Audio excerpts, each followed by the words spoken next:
Hello. What's up tonight, everyone? Welcome.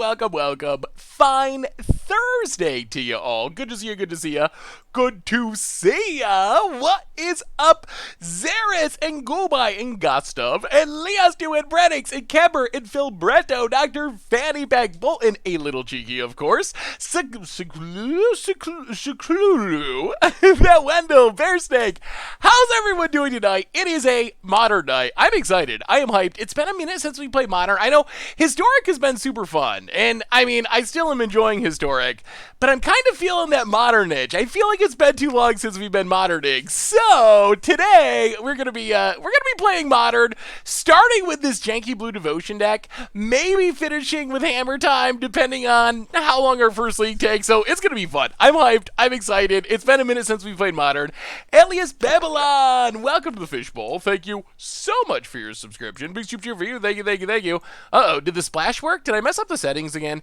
Thursday is the day when I always mess up the settings. Hammer time. Oh man, hammer time is one of my all-time favorite budget decks. Although this build's a little bit different. Puresteel Hammer Time. There it is. Wait, no, I got too many deck lists. This build, it's a mono-white Puresteel Paladin equipment deck that also is a Colossus Hammer deck. So not only can we hammer people, and then Jake it like, oh, this deck is just so funny. Like, turn 1, Ornithopter, turn 2, the Sigarda's 8 Hammer Time, hit you for 10, something like that. Like, not only can we do that, but we also get to draw a lot of cards with Puresteel Paladin. So we got 2 super sweet decks, and this deck, our first deck, oh man, I'm excited about this deck for a bunch of reasons. I mean, we got Leyline, which is sweet. We draw cards with Gadwick, which is sweet.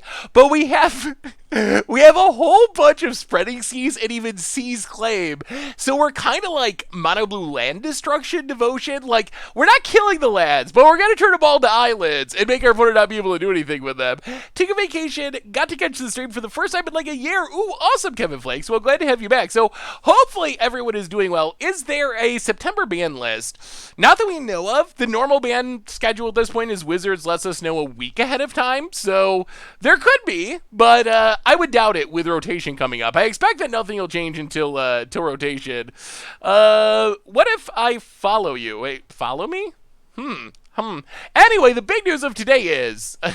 And I want to get your opinion on this. Just a minute ago, we got another secret lair announcement. This one, dog-themed.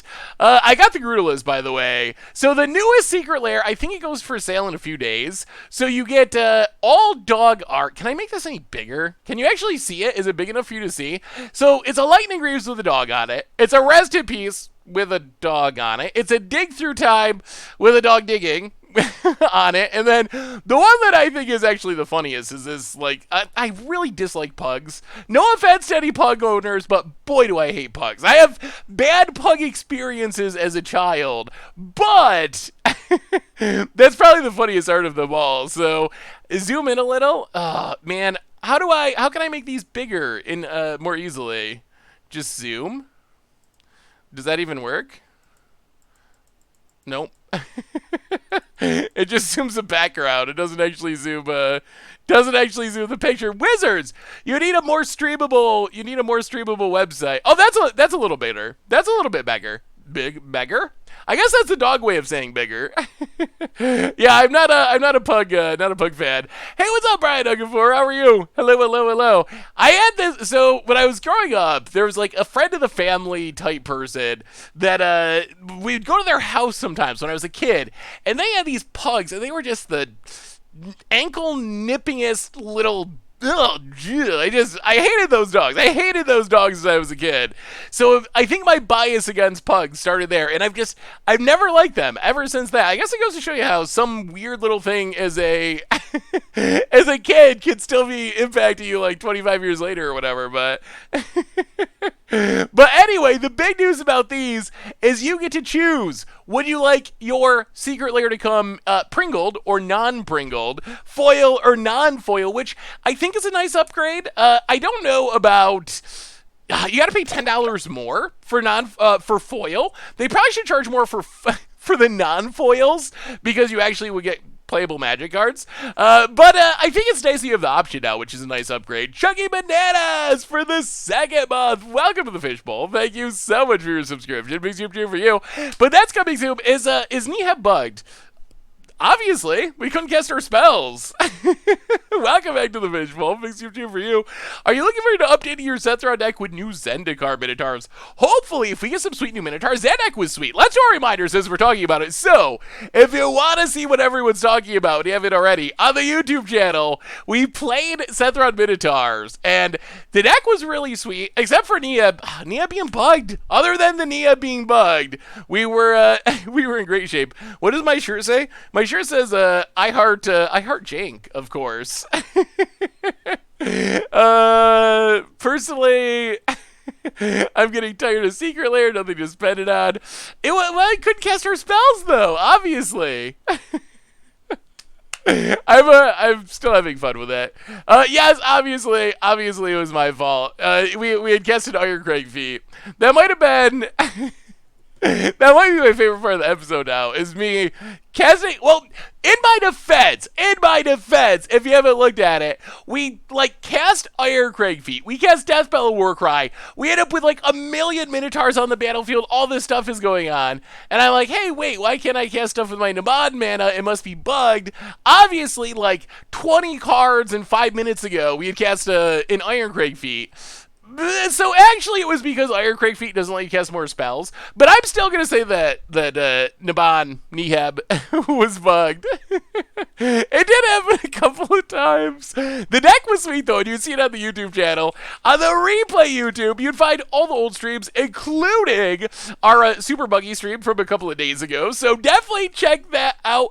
I even talked about it in the wrap up. I mean, maybe I'm just playing 5D chess, and I actually knew the whole time, but it was just a bit. I knew it actually was, it really was Iron Craig feet, but I was pretending like it was a bug for the sake of entertaining all of you, and also occasionally saying Naban instead of Nihab, just to entertain you. That is the kind of the nice kind of guy that I am.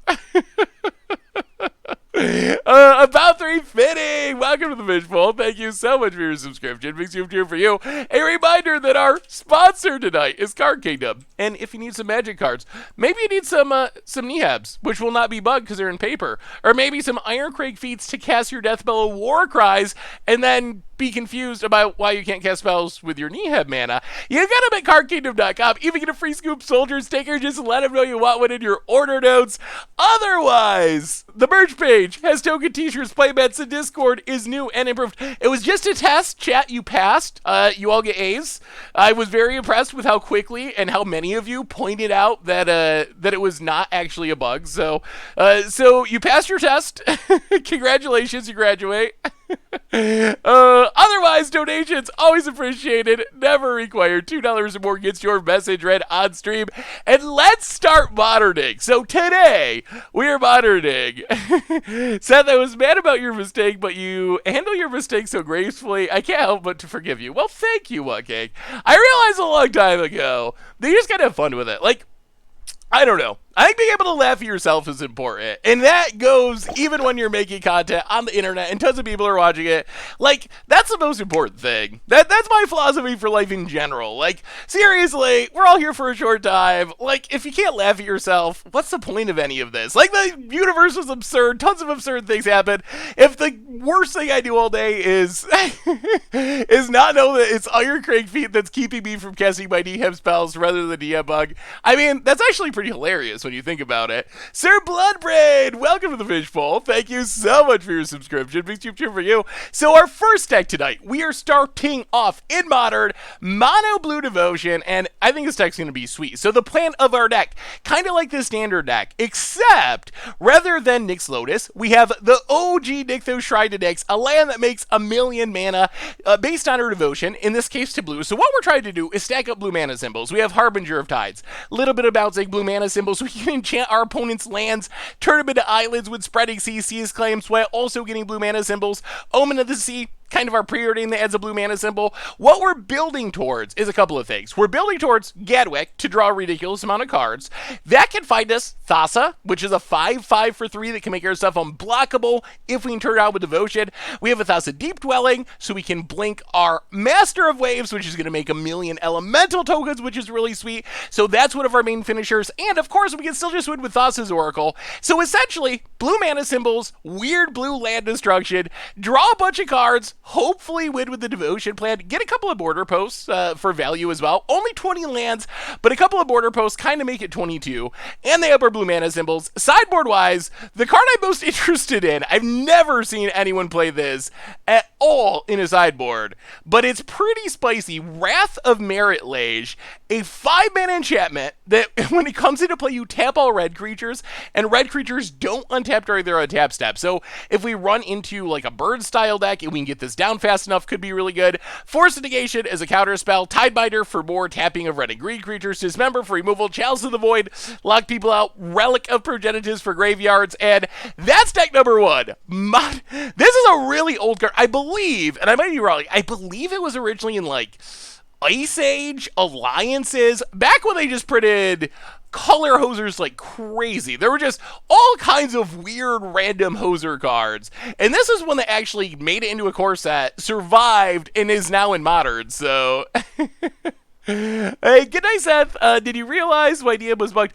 I still haven't figured it out. What was going on with Nieb, Nero Juden? So let's try this deck. Enlighten me. I'm sorry, I'm having too much fun. I'm having too much fun with this. Yes, I did eventually figure it out. Honestly, I didn't realize it until I woke up and started reading the YouTube comments. And I recorded that a few days ago, like, I don't know, 3 or 4 days ago, so... This deck excites me too. I think this is going to be super fun. Off to the races, match number 1. So how's everyone doing? How is everyone's week bed? Your Wednesdays, your Thursdays? Do you have sweet weekend plans? Is anyone magicking this weekend? We're getting to the weekend part of the week. Hey Seth, I know I'm backtracking a few days, and I just finished watching your earlier streams, but a question on Historic about what can beat Field of the Dead. If we got Valaka in Historic, could it be fast enough with our Promise and Scape Shift to beat Field? I mean, yeah, it might be, but do we actually want another Field of the Dead? Like, I don't know if what we want is better Field of the Dead to beat current really good Field of the Dead. So I think maybe Valaka maybe could beat it, although maybe most likely you just end up playing both and then like Dryad of the Ilsing Grove or something. Stream mode achieved. All right, we will play first. See what our hand looks like. That is Nykthos heavy. Many Nykthoses. We can't even border post. Yeah, we can't keep that. This is Nykthos light, but all right, we'll keep it. We will put a Harbinger of Tides to the bottom. I mean, I don't know. Have y'all been playing more Historic? I've been enjoying Historic still. I still think that Field of the Dead is pretty busted. And will probably end up needing to be banned, but we'll see. We'll see. Ban or restrict Field of the Dead? Well, we don't really have restrictions outside of Vintage. So I think, like, by default, it's gotta be banning just because that's the only option we have. Opponent, Thought seizes. Oh, I really wanted to Spreading Seas their land. Yeah, there goes Spreading Seas. Well, we will Witching Well again. Go scrying.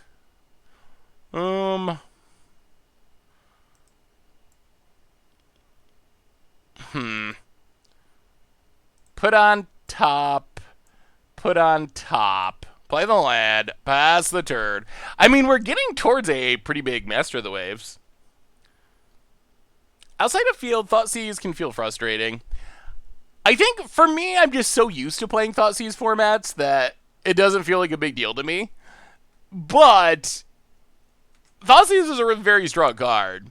But I don't know, I think I've just come to accept Thoughtseize as being very good and broken because for playing a lot of like Modern and Pioneer and even like Legacy and stuff. It's just like so omnipresent in those formats that I'm just kind of like used to it. Huh. Wow. All right, so opponent's trying to ruin our scry. I mean, this could keep us off lands, I guess. All right. Wow. All right. Well, that is a really weird line, but I think it worked. Ban Uro in all formats. Yeah, that might actually come to that. Thoughtseize is necessary to keep combo in check. I mean, I don't know how true that is of Historic, but I think in general, that is pretty true. Well, there's Uro. Yeah, 2 lands, we could really use a Nykthos. Nykthos would be an insane draw. Then all of a sudden our mana troubles are over.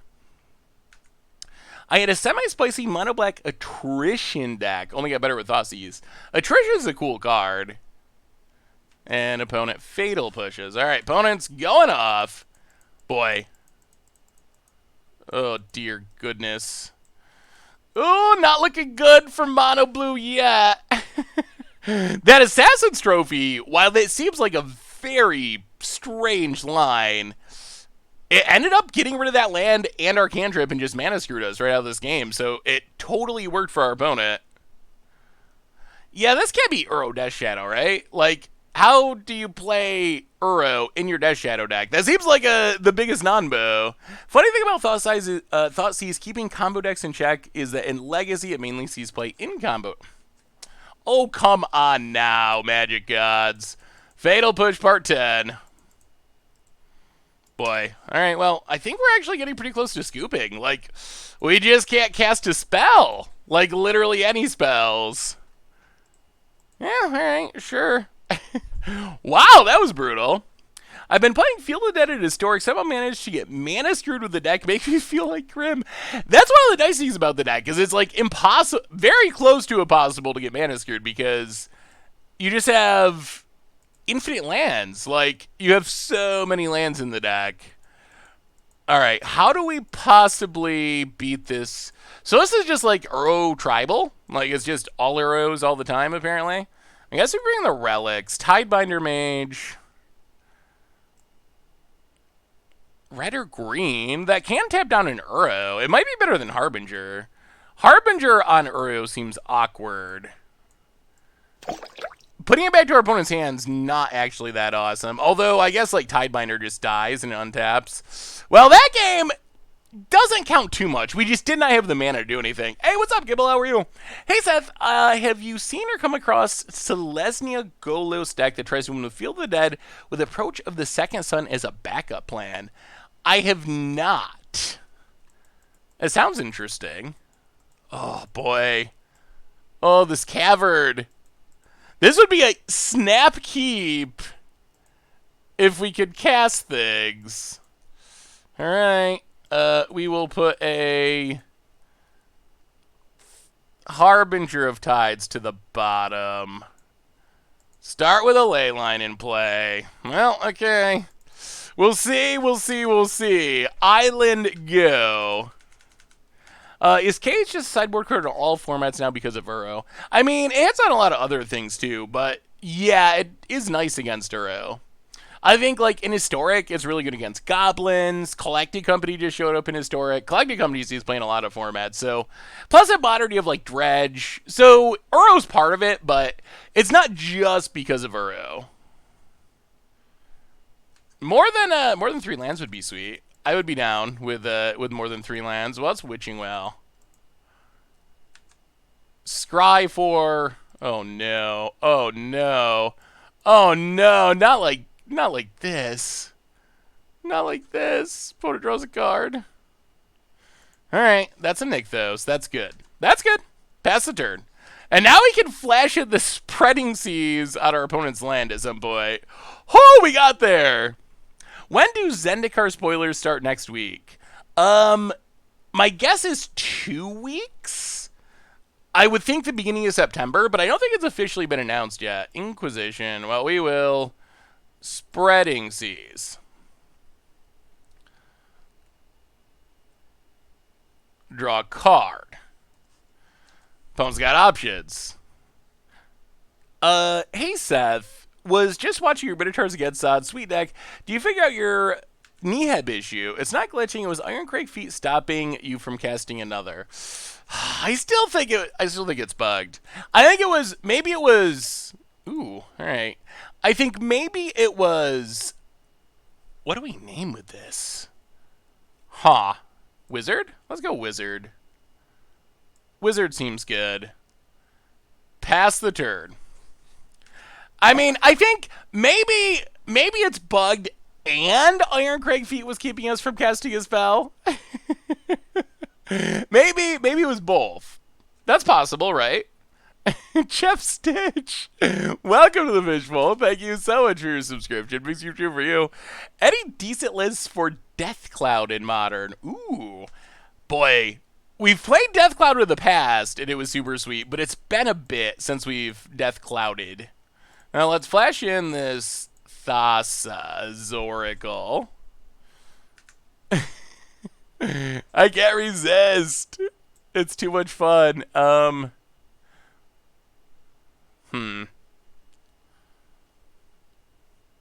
do we want? Gadwick is the best. How much mana do we have, though? Opponent could counter it. Well, we'll take Gadwick. Take Gadwick. Aw, opponent. Boo. Overgrowth Tomb and Fatal Push. Tisk, opponent. Tisk. Alright, pass the turn. I keep watching the video and looking like at least it was going to let you use some mana with Sethron. Oh, come on now. Come on now, opponent. Well, alright. Thassa's Oracle. We're going to lose our Gadwick. We will put... yeah, let's take Spreading Seas. Getting our opponent's other land seems decent. Mono blue land destruction. Opponent. Sure. Well, we will... Spreading Seas. Play the island. Hit ya. Alright. Opponent's got no mana. Found it. I mean, it was a pretty big punt. I will give you that. Border post. Well, alright. Border post, pick up the land.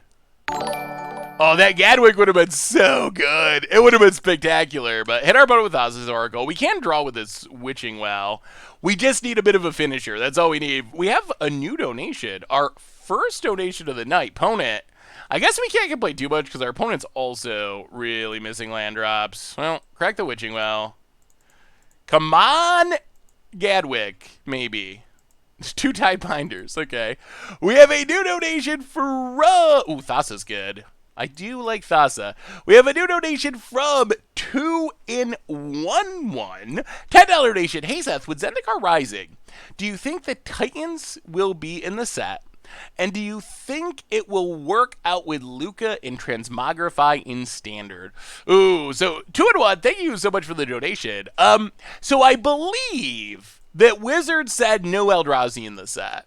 So I would definitely be worried about it if they were going to be in the set.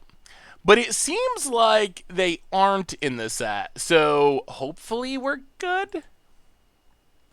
All right, Thassa.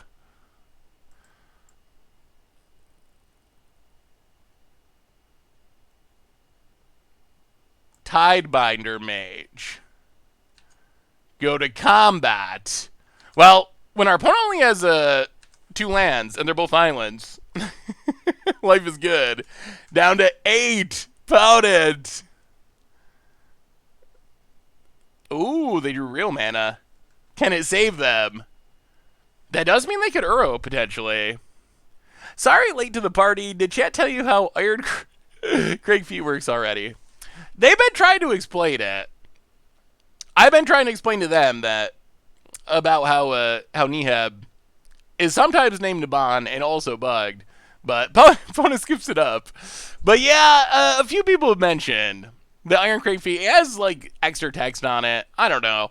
That's a lot of reading. Once you get past the turn 4 mana into 7 mana, do you really got to keep reading the rest of the card? Like, is it really worth it? You got to the good stuff. It's plus 3 mana. Everything after that is just kind of noise. So yeah, I think we'll get some sweet stuff in Zendikar, but I believe it's been confirmed that there will not be Eldrazi in the set, which I think is a good thing. I'm ready for both lands in Zendikar, 3 land types, fetchable, pay 3 when it comes to play adept. How broken would those be? Some of the best lands ever in Magic. They'd be very good. Yeah. They would be very good. Fetchable tri lands where you had to pay 3 life. Yeah. I think I'd see play back to Modern.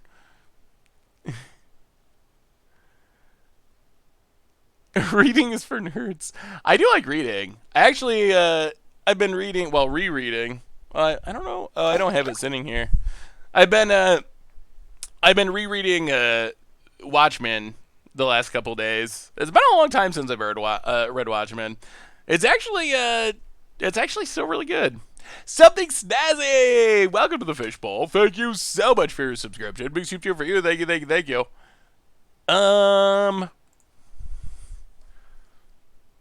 Yeah. I was assuming they meant Eldrazi Titans. Are comic books real books? The Watchmen. I think The Watchmen is a legitimate work of literature. Hey, what's up, Escapo? Polo? Good to see ya. Welcome. Hey, what's up, Black Jake True? Yeah, so are comic books real books? I think it depends. Is just like a random issue of a comic book a real book, quote unquote? Maybe not, but I feel like The Watchmen and graphic novels, I think, have gained recognition as being real works of literature.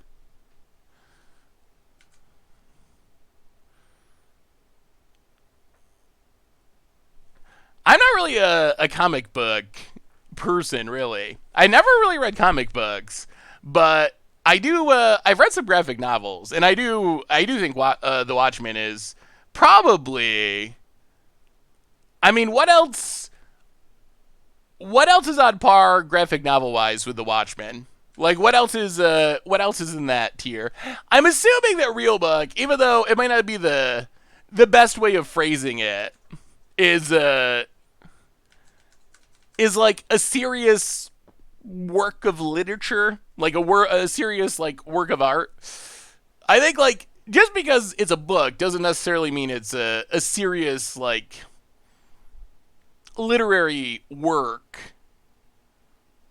All right, let's Witching Well, Scry.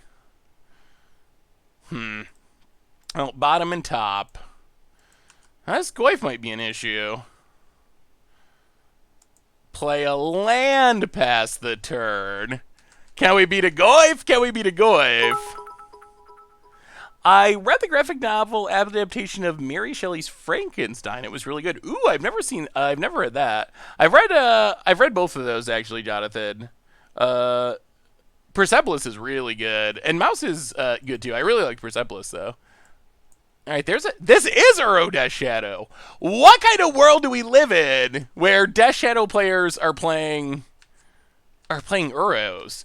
That's a pretty good sign that Uro is busted. When your deck that is all about losing life is also playing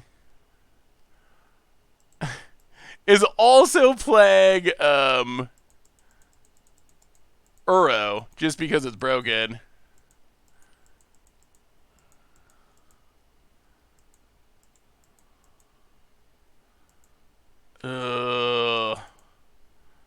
Wow, this might beat us.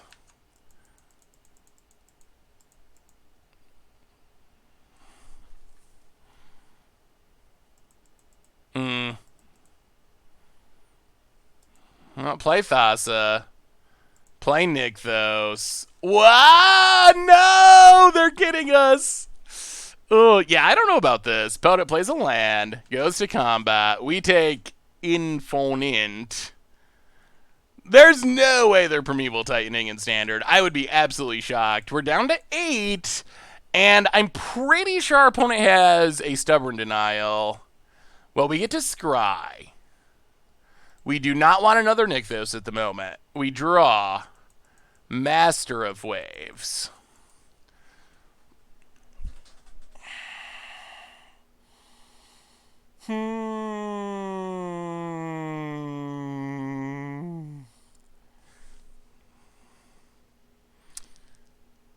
Hey, what's up, Mayakum Mul? How are you? Yeah, removal stops Master, though. We've already got Fatal Push like 20 times against this deck.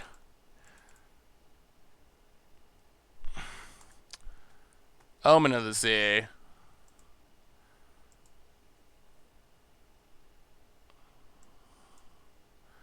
Interesting.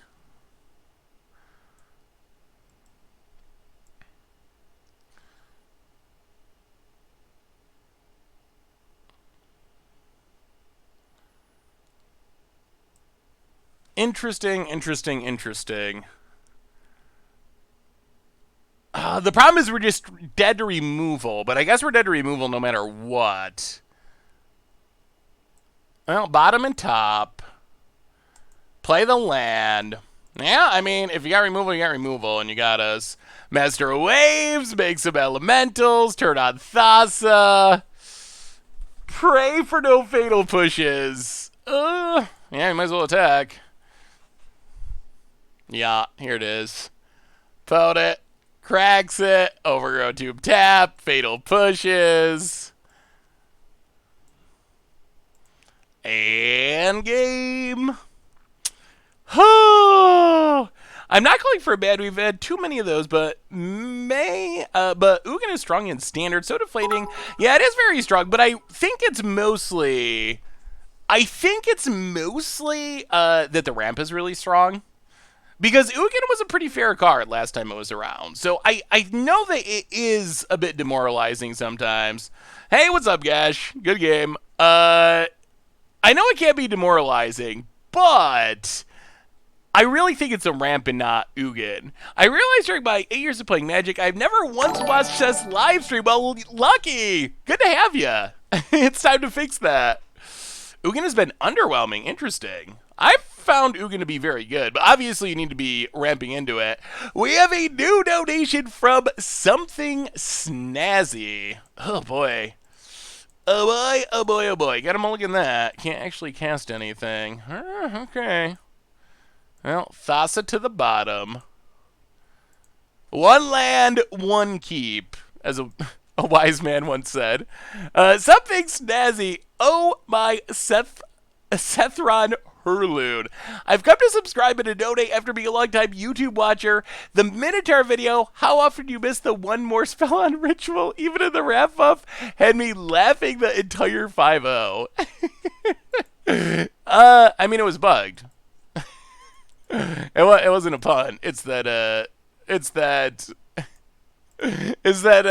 Nieb it's just bugged. Arena's got to get its stuff together. Thank you so much for the donation. Something Snazzy. Hey, what's up, Unseen Spectre? How are you? Welcome.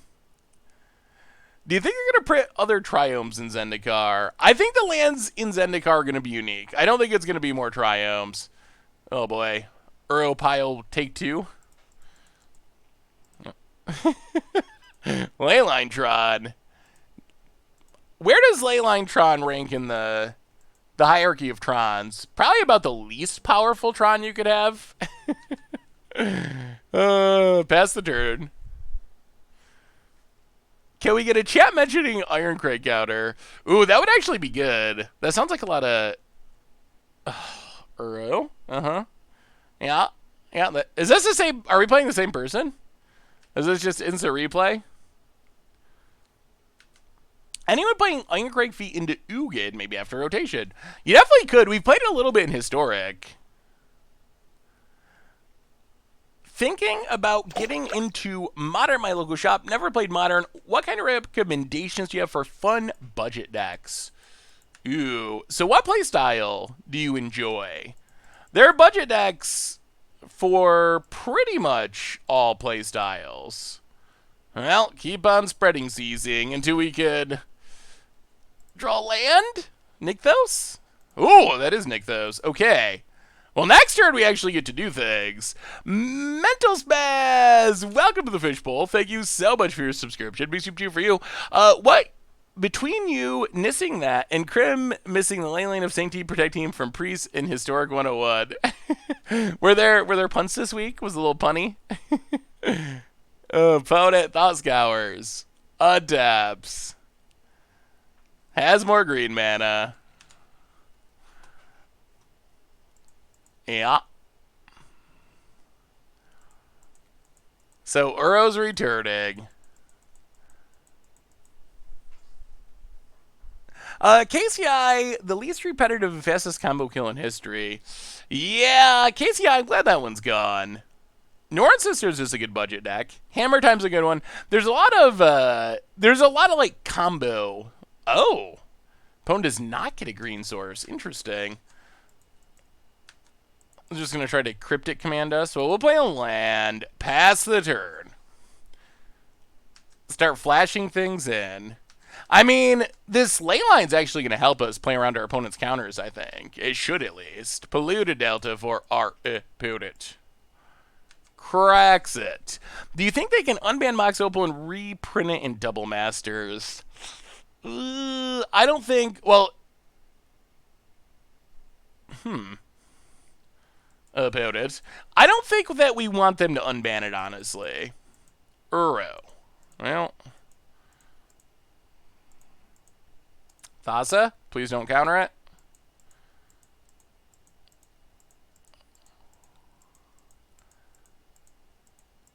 Gotta do it now before they can leave up like Archmage Charm or whatever. What planes do people want to see revisited next? For me, Lorwyn and Tarkir. How about everyone else? I'd be down with going back to Lorwyn. Alright, opponent does have a mana leak. Well, at least we got him tapped out. That's something. But our opponent has an Uro. Seems like a popular Magic the Gathering card. Watery Grave untapped, so we don't have them tapped out. And they have an Uro. We draw land.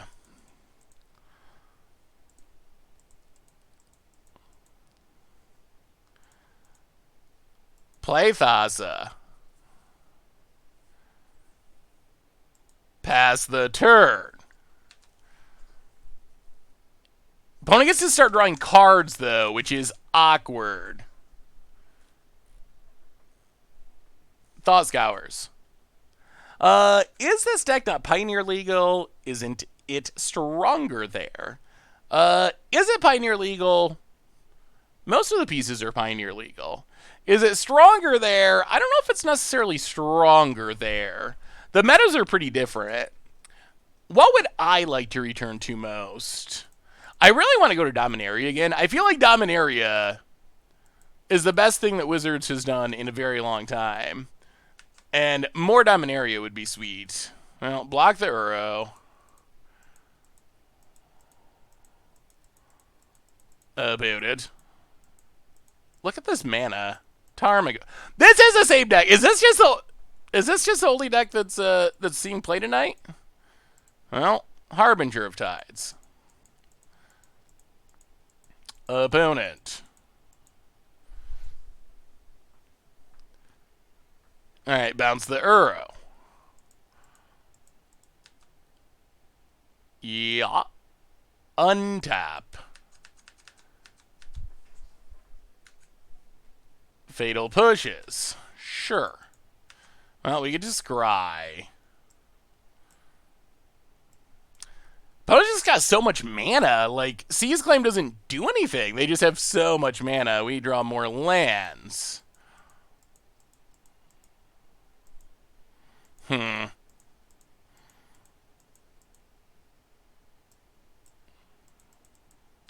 I'll pass the turn.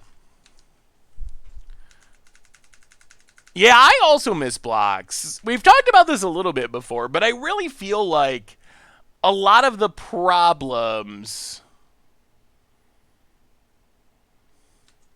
A lot of the problems in recent Magic, I think, trace back to the lack of blocks. I mean, there's a bunch of other reasons as well, but I do think that's one of the reasons. Did you think Uro was going to be this busted when you previewed it for TBD? I mean, if you read the preview article, I thought it was going to be the best card in the standard, and it would see play in other formats. Or thought it had a chance to be the best card in standard. So it was, as soon as I saw it, it was one of those. I don't think I've ever experienced it with a preview card before, but literally, like, jaw drop, just like, wow, this card is absolutely busted. I don't know if I thought through, like, Legacy and Modern and Pint, like, just how insane. Like, I assumed it would see play in those formats, and pretty sure I said I thought it would see play, but I don't think I said it's going to be the best card in Modern or anything. I don't think I went that far. And so I think my expectations were that it was busted, and I think it's actually, like, exceeded even those expectations. Hey, what's up, General Jell? How are you? Now let us ley line. Might as well.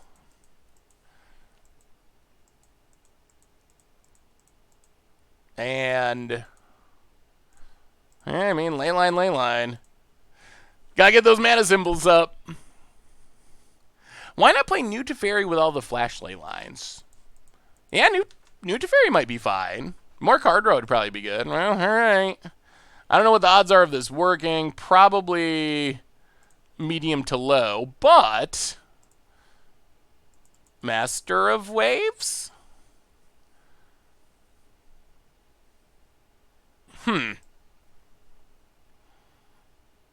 So many Uros. Opponent. Remands. Draws a card. Well, we'll Master of Waves. Opponent. Yeah, more card draw could be helpful in this deck. I mean, I guess we have 8 cantrips and 3 Gadwick, so it's not like we're super light on card draw.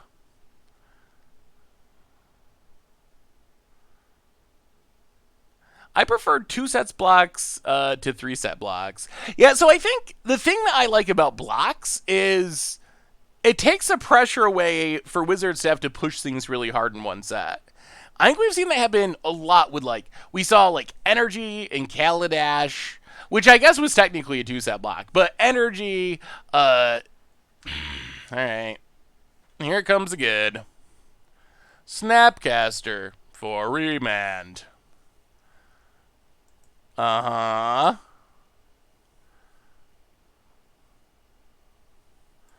Opponent remands. We'll play a lad. We'll play Master of Waves. All this work, and then our opponent fatal pushes. So we get a ton of power, which is sweet.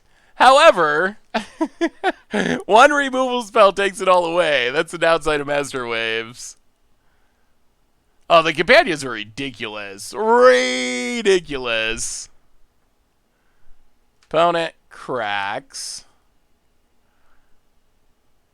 Would Snapcaster be too good for Historic? I expect that Snapcaster will probably be there eventually. Oh, dear. Yeah, okay. Well, we're going to need a top deck, and we're going to need it now.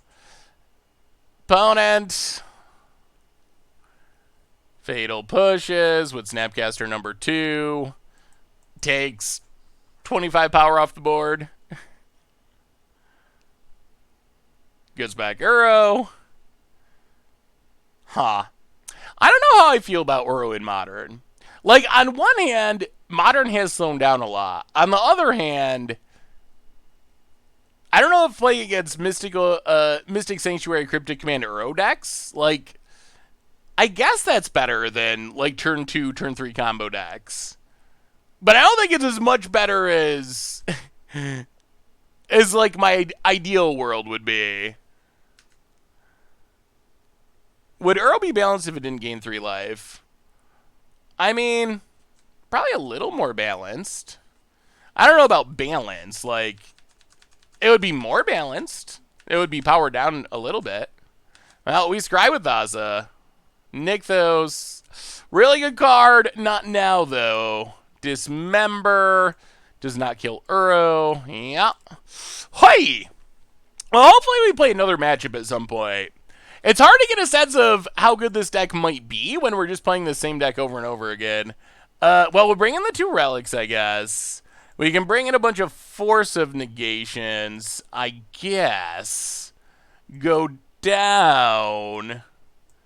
Seize Claim. The Land Destruction plan does not seem very well suited for our opponent's deck. Dismember doesn't seem to do much of anything. Maybe go down to Harbinger of the Tides. Huh. What else can we cut? I guess, like, Spreading Seas doesn't do anything either. Ay, yeah, not a great matchup. Deck needs Naban Deed of Iteration. Yeah, Naban is definitely a fun card. I don't know if this exact build, though. I feel like we need more wizards with Enter the Battlefield triggers, maybe, and less other stuff. Needs more Minotaurs? Always need more Minotaurs. Hypothetical, wizards unbans every card in every format. What happens to Magic for the rest of 2020? Ooh, boy. I think there would be initial excitement of people trying new things, but I think it would wear off really quickly when people realized how ridiculously broken every format was. Like, Standard would just be 100% Oko. Pioneer would be the combo decks, I guess. Modern, I don't even know what would rise to the top in Modern. Probably some sort of fast combo. But yeah, I think every format would end up super broken. MTG bot not working. Like the overlay thing? Yeah, the overlay thing doesn't actually work on Magic Online. That's a arena only thing. Unfortunately, it'd be awesome if it did work on Moto. Lango. Brant Medford, welcome to the Fishbowl. Thank you so much for your subscription. Big super for you. Thank you. Yeah, no ban standard ban Goat Magic is something I've been wanting to do just to see how busted it would be. The problem I've had with that's something we've talked about for a while. The problem is, what do you play against? Do you have any suggestions? Like, that's what has been the issue with making a banned in standard Goat Magic. Do you have any idea what a good matchup for that would be? Or even, like, matchups? Like, any idea? Remember when they unbanned Rampaging Ferocidon? They did for, like, a day. We had, like, a day of Ferocidons. Yeah, I don't even know. Do we even want... Yeah, let's just wait. Play a land. Thassa, while our opponents tap down.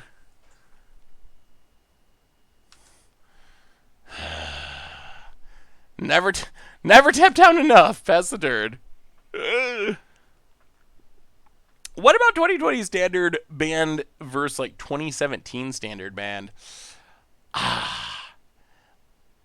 There's the row. I don't know if that could be interesting. I wonder though if 2017 cards are just up to the fight, considering how much power creep we've had. Like, it might be that they're just not good enough to compete.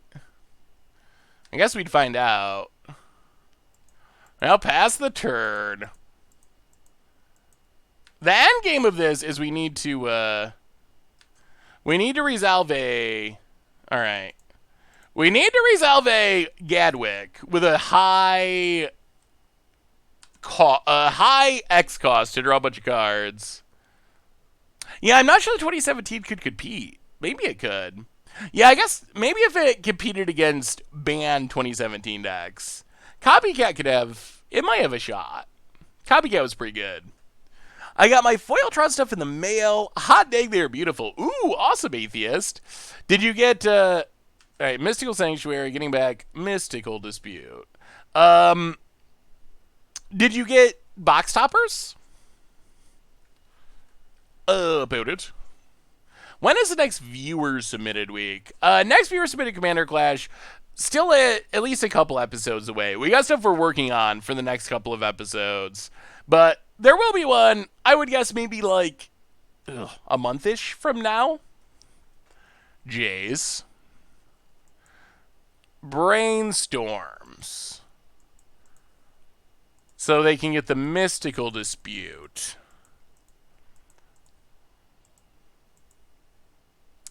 Opponent passes.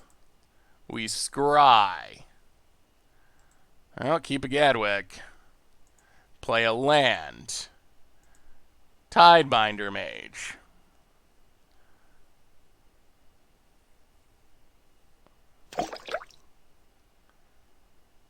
Turn on Thassa. Kill the Jays. We got a plan. Seb N. Welcome to the Fishbowl. Thank you so much for your subscription. Big soup cheer for you. Thank you for the 4th month. Welcome back. Have you ever played Zombies Ate My Neighbors? I have not. I've heard of it, but I've never played it. Well, get in at the Jays.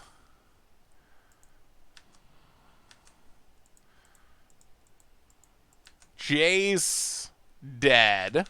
All right. How's that new game everyone keeps talking about? Sondreg, like fall down? Is it not called Fall Down, is it? Is it called Fall Down? You know what I mean. Fall Guys. That's right. Should play it? Is it worth streaming? Even though we never stream non-magic stuff. Sondreg for the 13th month. Welcome to the Fishbowl. Thank you so much for your subscription. Big soup cheer for you. Thank you. Another Nykthos to the bottom.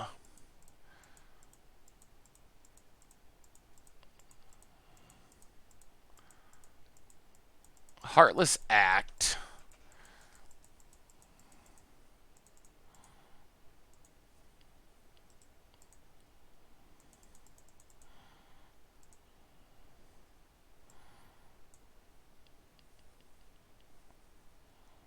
Well, Gadwick X1. Play around the mystical dispute.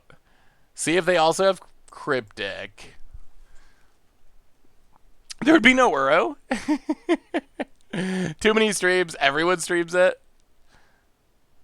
It seems like it could be fun to play against viewers or something. All right, opponent has Archmage's Charm. Sure. Well, we untap.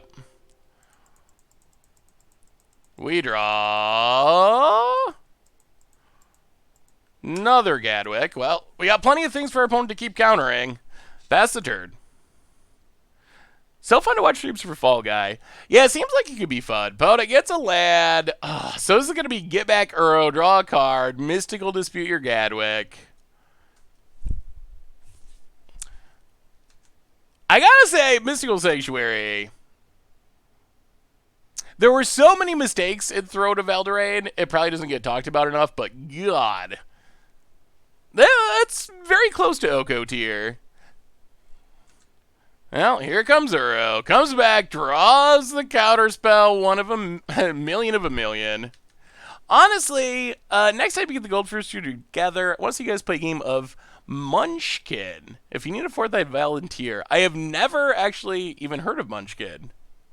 What is Munchkin? Opponent. Biasin. Ugh. Well, I guess the good news is if we just keep losing, then we get to hammer time quicker.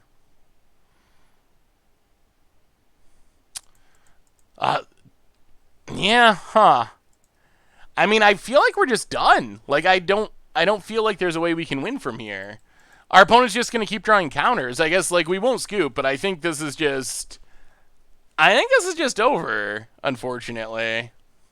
Opponent untaps.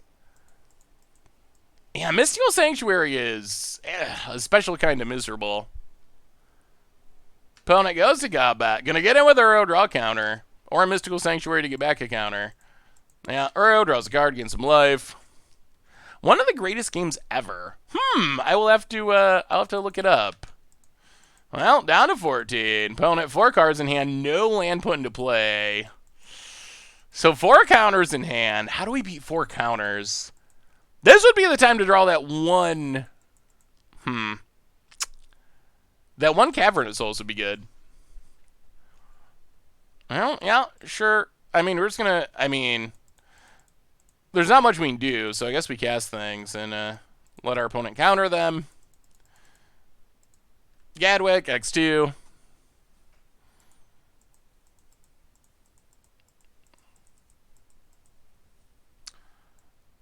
Opponent wilts. And also Mystical Disputes. Yeah, alright. And we will scoop it up. We scry with Thassa.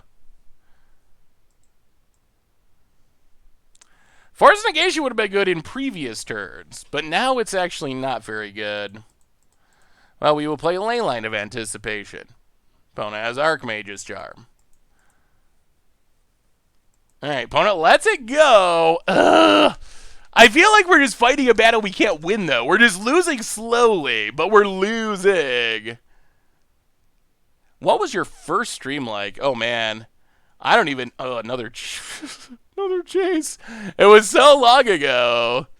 I don't even remember. I remember there was no face cam. About it. Well, I don't think we're switching Hammer Time yet. I would like to play something other than this one deck. I think that would be interesting because I feel like this deck has not gotten much of a fair shot because we've just played the same exact thing twice. So opponent passes. We scry with Thassa. Omen of the Sea to the bottom. Well, pass the turn. Stop at our opponent's upkeep.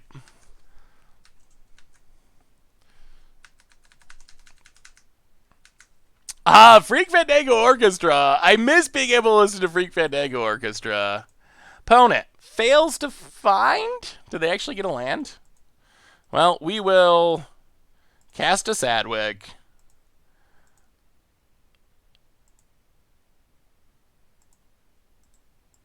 Only X2 because can't keep any mana symbols on the battlefield against this deck. Gadwick, X2. Oh, alright, that does it. Sure. Yeah, I think Uro... I mean, so we're just getting over the Teferi stage, but I think it's possible that Uro is the next Teferi, the 3-drop that is just banned across formats. I hope so. Chat, what do you think? Is this the new normal of Magic design, or do you think things are going to change and that the last year of design, Okos and Uros and et cetera, et cetera, et cetera, et cetera, Mystical Sanctuary, Field of the Dead, Veil of Summer, like 20 cards. Like, do you think this is the same thing that's going to be happening 2 years from now, a year from now? Or do you think this was like Wizards just kind of messed up, had a brain fart or whatever, forgot that they were supposed to balance their cards, and then it'll go back to normal? Wizards claiming this was their greatest year, strap in. I mean, they sold a lot of cards this year, I'm sure. Also, I think part of why this was a very profitable year was just the amount of products. Like, Secret Lair was a new thing. That, I'm sure, is an infinite amount of money that Wizards wasn't making before. It's been this way for years. Interesting. Huh. I mean, has it? I don't really feel like it's been this way for years. I think we saw, maybe the first little glimpse of potential power creep issues back with, Eldritch Moon, with, Emrakul. I think that was maybe one. Energy was definitely a miss, although that was kind of mostly contained to a single mechanic. That wasn't wow, we just made a bunch of cards way too strong. That was we made this mechanic way too strong, which that's not really a surprise. We've seen that a lot of times. There's a pretty long tradition of when Wizards makes a new mechanic, the odds of them like pushing it too far is pretty high. If you go back to the first equipment, when they had to ban everything in original Mirrodin block, energy was another example. I guess Planeswalkers, they actually did okay with the first batch, but Jace was a fairly early Planeswalker. So vehicles were another one. It seems like when there's a huge miss, a lot of times it's with a new mechanic. I think that's part of what is. Ooh, all right. Something different. Watch our opponent be playing Uro. Watch this be Uro hardened scales. But I think that's part of what's a little concerning about the last year is it's not really that they missed on new mechanics as much as it's just a like kind of across the board. Planeswalkers, this, that, and the other thing. Just like a whole bunch of stuff that was extremely strong. Well, play land, pass the turn. Was energy overpowered, though? Zero Modern play, zero Pioneer play. Well, I think if you go back a couple years in Standard, a chunk of the issues was that there was just not interaction. I know it's something that still comes up today. People still occasionally like, oh, we need more answers. I think, oh, no. Oh, I thought it was really going to be an Uro with the mana they were tapping. All right, Scrapyard Recombiner.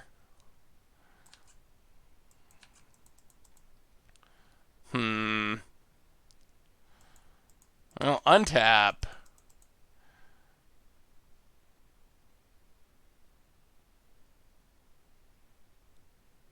Play the land past the turn. So we can bounce something. I mean, we're almost to this Gadwick, and Gadwick is pretty good. That should refuel us. I know, I see blue, green, and one other mana, and I just like immediately like, oh, we're gonna get road. It's happening. Rosewater recently wrote the State of the Game article saying how their new design philosophy, Fire Since War, backfired a little, and they're changing stuff internally design-wise. Walking Ballista. Uh-huh. Counters it up.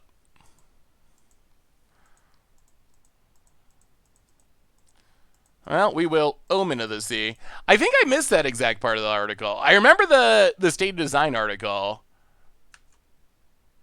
I don't remember the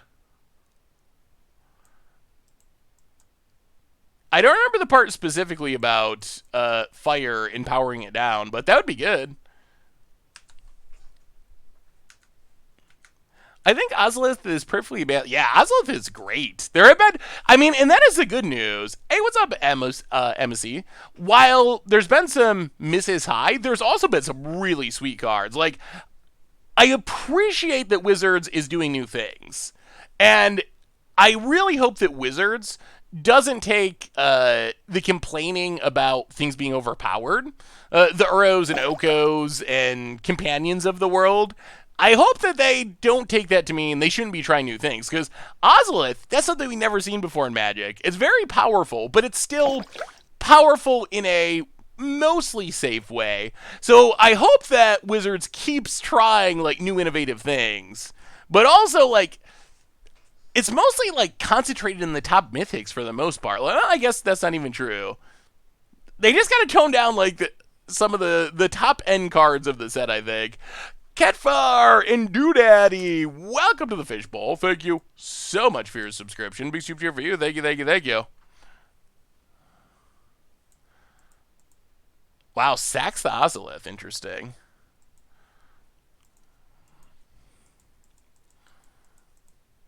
Uh-huh. I don't know if we get out of this or not. If our opponent gets... Steel overs here, all right. Darkwing Duck, welcome to the Fishbowl for the... Oh, another Ozolith. Thank you so much for your subscription. Big super cheer for you for the 9th month. Thank you, thank you, thank you, thank you. Opponent. Yeah, it makes more sense if they have another Ozolith in hand. If they got two Ozoliths, then sacking an Ozolith makes a lot of sense. Opponent gets and hits us. Sure.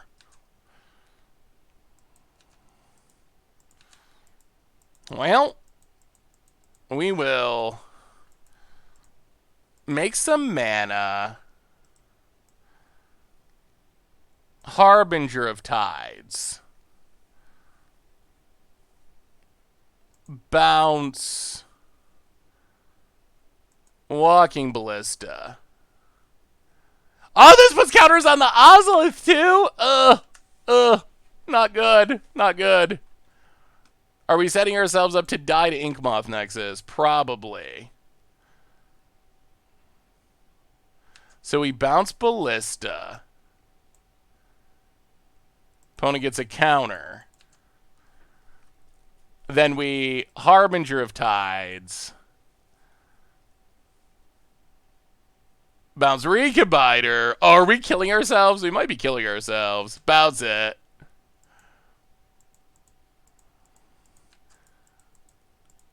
Up to 3 counters.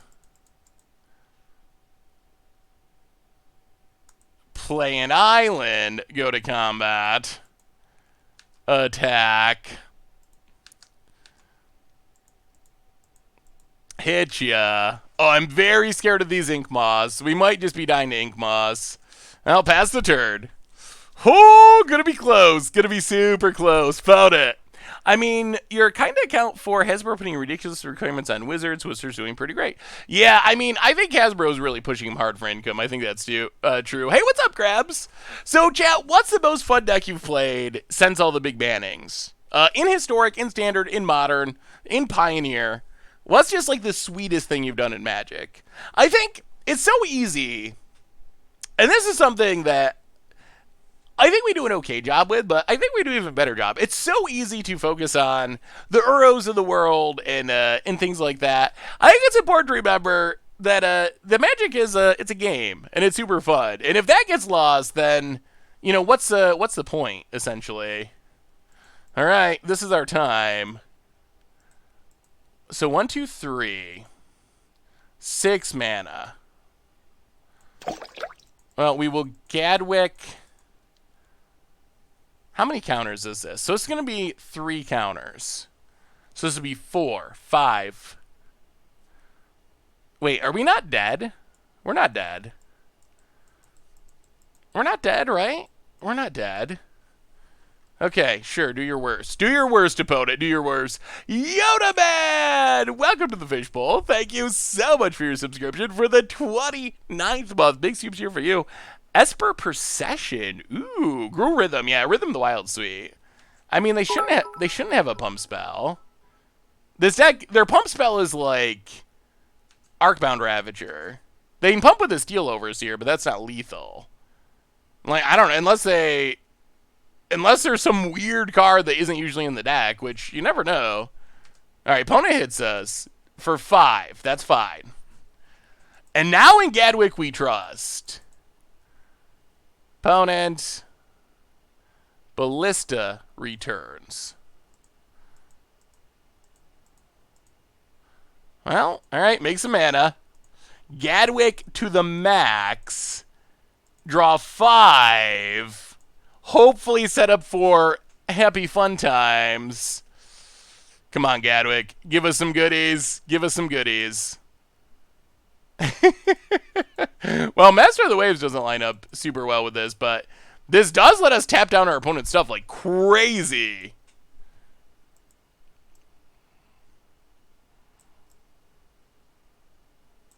Oh. Oh, non-land is... Those are bad words. Non-land is not the words we want to see. All right. Okay. Huh.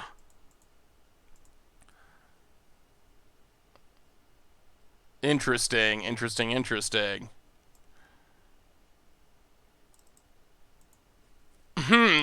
Non-land. So that means we're still dying to Ink Moss? And we don't really have an easy way to draw a card.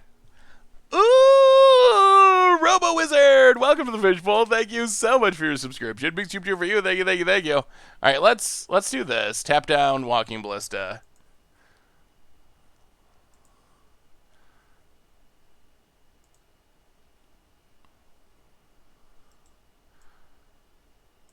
Bottom top.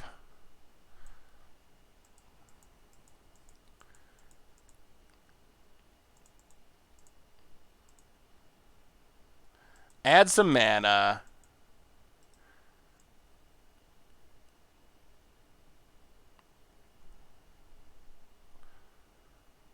Witching Well.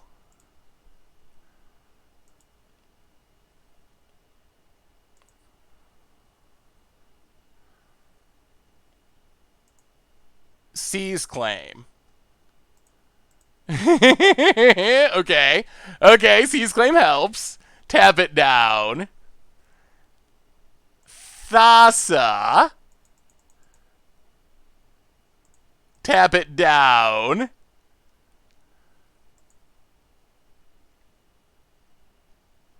Cavern of Souls. On Wizard. This might be enough. This might be enough. I think we got there. Maybe. Let's, yeah, one more Witching Well, since we have the mana. Might as well scry. Set things up. Oh, this might be enough. This might be enough. We might be stabilizing. Witching Well. Resolves. Scry.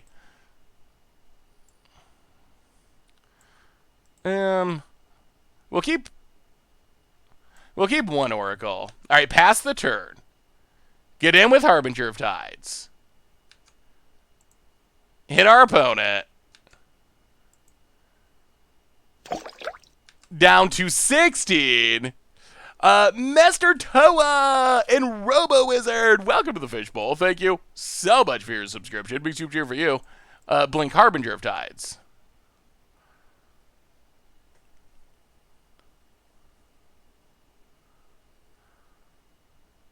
Oh, this Seize Claim was clutch. That was clutch. Wow, opponent's going to cash in their Ballista? Okay. Opponent cashes in Ballista. Sure. No counters on the Ozolith. It might be working. Opponent. I think the win is finally coming. They do need something good. We're in pretty good shape now. And Thassa's Oracle can hopefully find us a Gadwig. Alright. Llanowar board. Sure. Through the Ink Moss. About it. So what do you want in Zendikar, chat? Uro mana? Alright, just a Recombiner part 2. Yup. And hey, what's up, Jay Voldarin? How are you?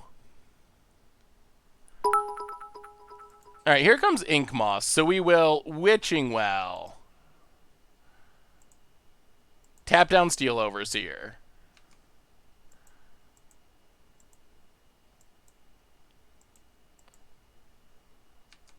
Opponent Ink Moss.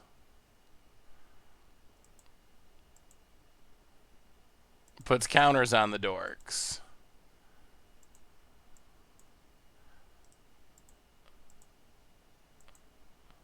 We will dismember.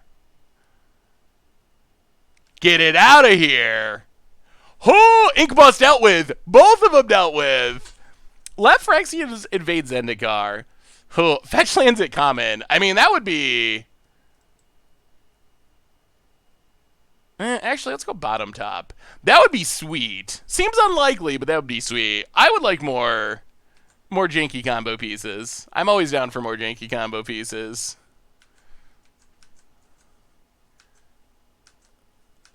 Yeah, Thassa's ability is it is expensive, but it can be strong.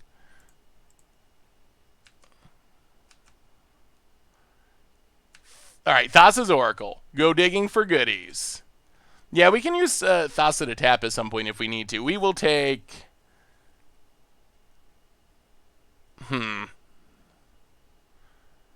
How can we lose? What is the way we lose this game? Is there even a way?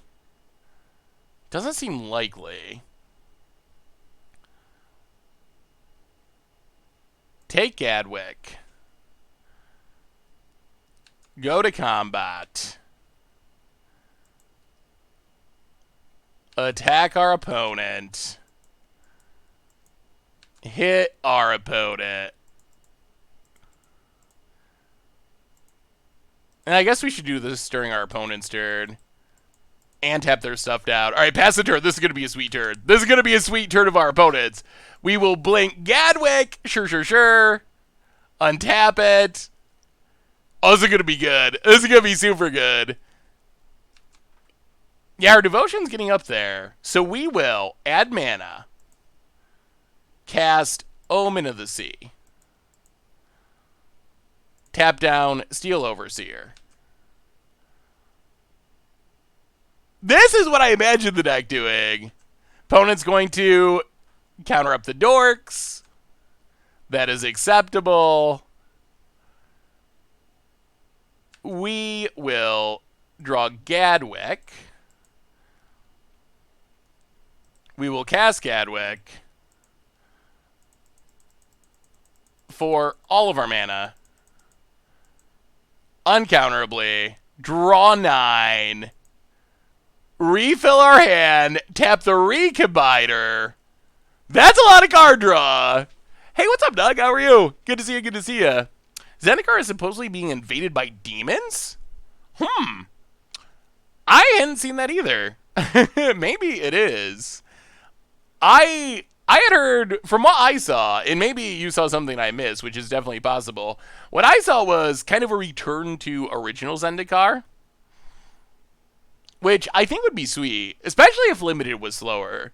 I liked original Zendikar, but original Zendikar Limited, ugh. One of my least favorite Limited environments. It was just so fast. It's one of the all-time fastest draft formats of all time. Like, don't even bother trying to block. It's not worth it. Attack. I'm definitely hyped for more allies as well. Allies, good lands, creature lands, landfall, I would guess, would be one of the returning mechanics. I think they said there's 2 returning mechanics. The second one's a lot tougher. I believe they said there were 2 mechanics that we'd had on Zendikar before. We know not Eldrazi. Hey, what's up, Archburglar Lord? Landfall seems incredibly likely to be one of the mechanics. Like, almost assuredly, one of them is landfall. The question is, what is the second one? Like, any guess at level up? Is Quest a mechanic? All right, opponent's going to shoot down our Gadwick by the looks, which I guess is acceptable. Oh, we got a lot of mana. Manamo. Kicker? Kicker would be interesting. Kicker or multi-kicker? I didn't realize how bad the mechanics... I would guess Landfall's coming back. And we've already seen some... Oh, we can look at the mechanics in a minute. We've already seen some leaks that kind of suggest Landfall's probably coming back. So that seems very believable to me. Now, Spreading sees you. Draw a card.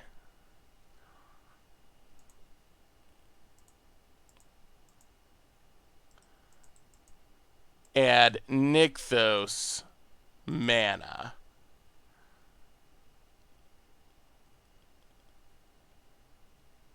Spreading sees you. Draw a card. How far can we go? Thoughts on fetches? I think we need to... Oh, this is going to be sweet. All right, so kill Walking Ballista.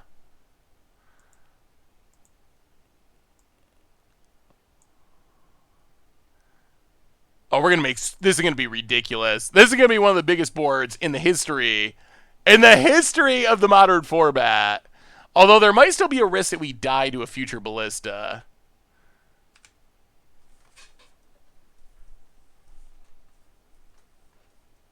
So now we can Omen of the Sea. We're at 9. Ugh. I am a little worried about this Recombiner. Bottom. Top. Play a second Nykthos.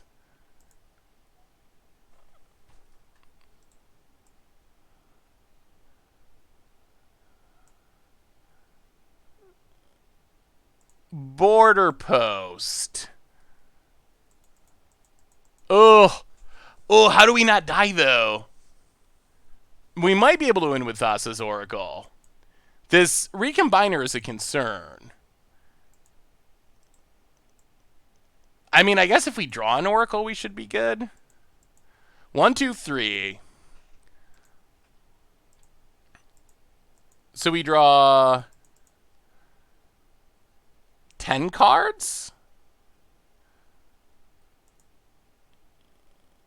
10's probably good. Oh, yeah, I guess just Thassa Flickering.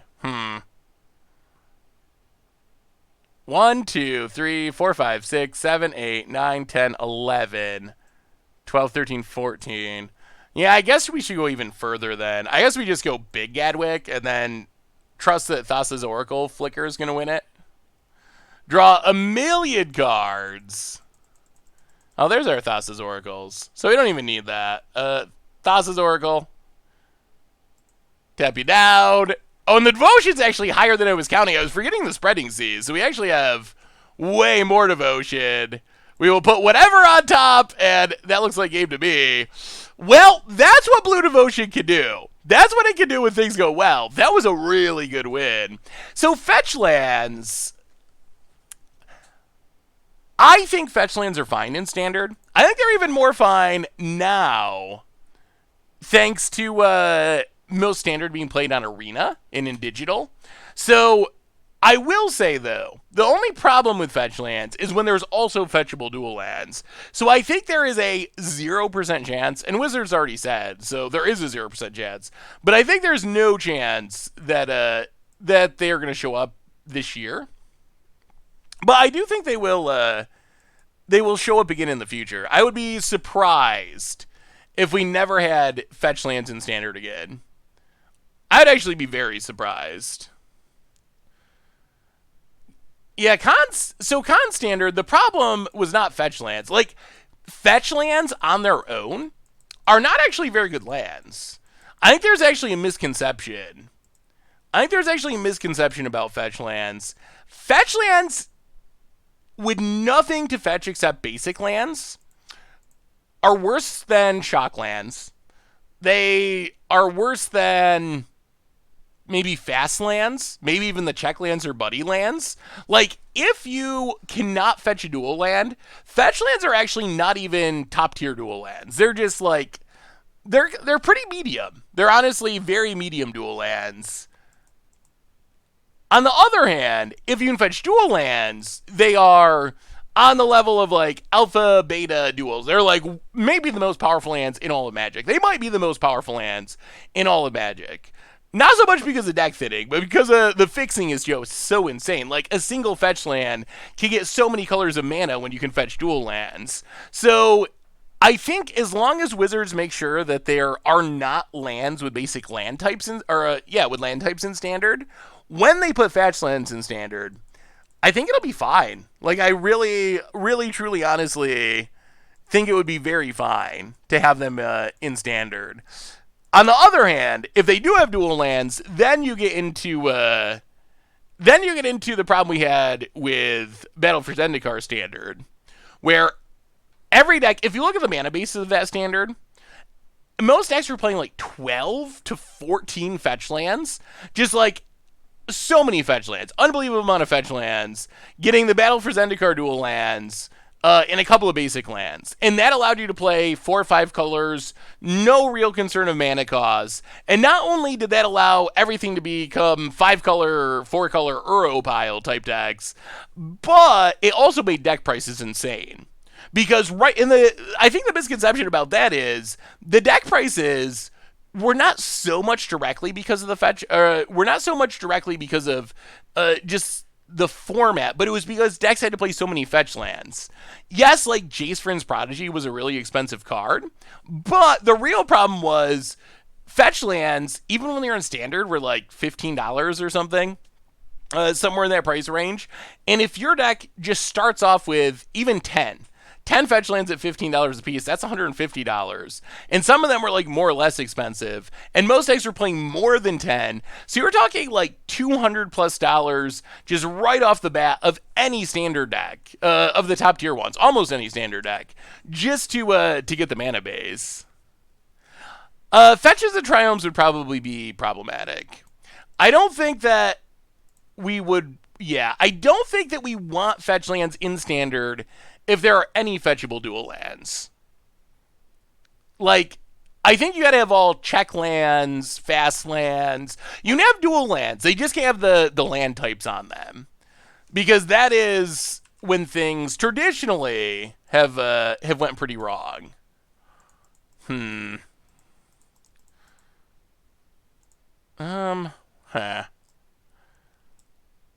Life's a lot different without Leyland of Anticipation. Yeah, not even tap duels. Like, a lot of... let's go bottom top. A lot of the time you were getting some number of tap duels back in Battle for Zendikar Standard, because you didn't play that many basic lands, and they were still really busted. We got our border posts. I love border posts. I feel like they're underappreciated as especially in devotion decks. Also restore ballads. Wizards won't print fetch lands in standard again because they analyze the secondary market and they know they can make more money off of them not being in a standard set. I don't know if that's exactly true. I think they will put them in standard again. I don't think, I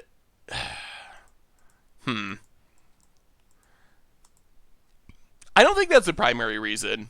I really don't. Like, they've been printing more and more good things in standard. Like, if you look at Core Set 2021, the reprints were really good. So I don't think that the ability to print them someplace else is going to keep them from putting them in standard. But I do think there are legitimate concerns. They got a ton of complaints last time. Hopefully Wizards can actually like figure out that was because of the combo of fetch lands and fetchable dual lands, not just fetch lands themselves. They have the shuffling issue that they've brought up a bunch of times, but that kind of goes away for the most part.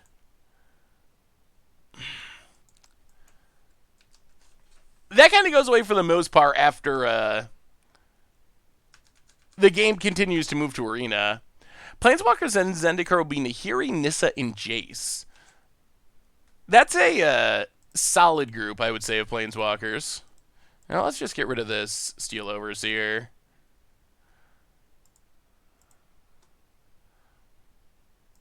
Kill it. Pass the turn. The shuffling complaint is total BS. I mean, it does slow down the game. It does. Like, I don't think it's total BS. I do think that... Ooh, Ravager.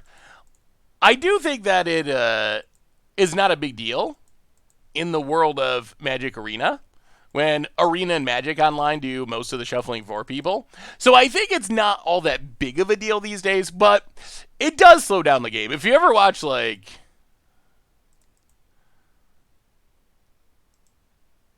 Oh, so awkward. So awkward to keep bouncing these things, only to add counters to the Ozolith.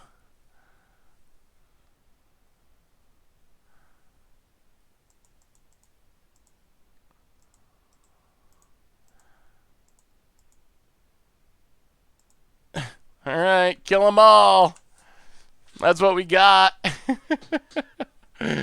Oh, the Ozolith is pretty strong. What's your all-time favorite jank card? Ooh, Desolation Angel's sweet. But if you watch like old SCG events or something, it is a lot of time that's added to a match when someone has to like crack their fetch land, search through their deck for a while, get a land, shuffle their deck for a while, present their deck, and then next turn their opponent does it, then they do it again. Like, it does add up, especially from a viewer's perspective. I think if you're playing, it's probably not the end of the world. You're just used to it. But if you're watching it on Twitch, it does slow down the game. Ooh, no. Oh, boy. Oh boy. Oh boy. Oh boy. That's a hard counter to our deck. This deck might need some brazen borrowers or something. I don't think our deck has the ability to beat a torpor orb. Yeah, all right. We're gonna go to the next game. We can't stop a torpor orb. All-time favorite jank card is Panharmonicon jank. If Panharmonicon's jank, it's probably that. Otherwise, geez, we've played so many. What's the card I built the most decks around as far as jank cards? It might actually be like Sphinx's Tutelage. I built so many Sphinx's Tutelage decks. A quick reminder that our sponsor tonight is Card Kingdom, and if you need some magical cards, you can get them over at cardkingdom.com. Even get a free Scoop Soldier sticker. So thank you to Card Kingdom for supporting the show. We might switch to Hammer Time in a minute. We'll see. We'll see how this goes. If we end up losing and we're 0-3, we'll probably switch into and do Hammer for the rest of the stream. Get in a Hammer League. The only issue with players intentionally wait till the end of turn to do everything. No reason to wait when you can fetch during your opponent's action.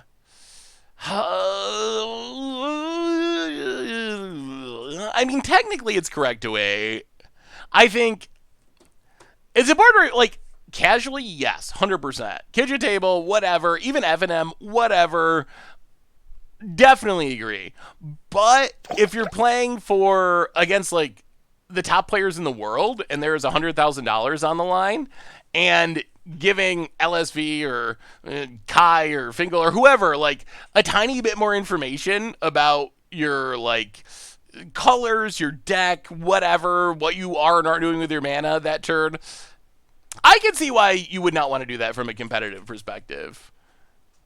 On that scale, like if you're trying to win a pro tour or something, it's a tiny, tiny bit of difference, but it is a difference, technically, I think. Or at least it can be. Molar Buller for the 9th month. Welcome to the Fishbowl. Thank you so much for your subscription. Big super cheer for you. Thank you, thank you, thank you. Ooh, Thassa Tribal. All right, Thassa's Oracle. Into Thassa. Will it be enough? We'll take the Harbinger. I mean, that's kind of a cute curve. Oh, about it. You can also wait and draw more lands, or if you have Brainstorm. Yeah, so there's kind of reasons to wait. Although, again, like casually or on FNM, definitely do whatever makes it easiest, I think. Now, play the land.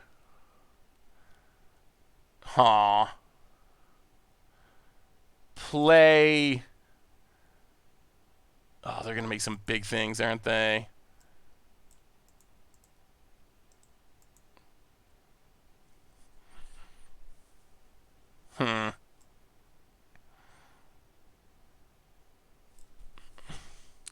So if we seize claim this, they can't graft anymore, right? Hopefully. Any agreement for MTGA to start dusting cards with more and more sets coming out? I wish. I don't think Wizards is ever actually going to do it. No matter how hard we push them, I get the feeling they're not actually going to do it.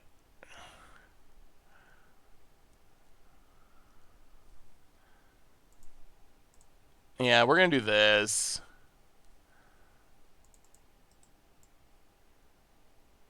And then this. And then attack. Hit ya. Worried about Walking Ballista, double counter, and just shooting down our board? What's the best way to share deck list with you? I mean, you can always put them in the chat, and I would love to look at them.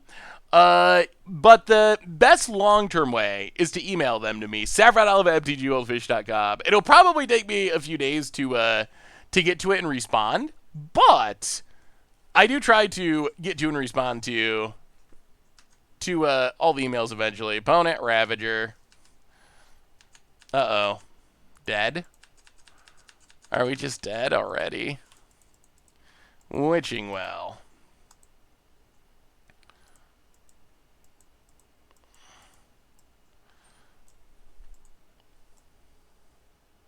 So we're just, boy.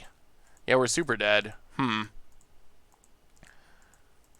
So what kind of out do we have?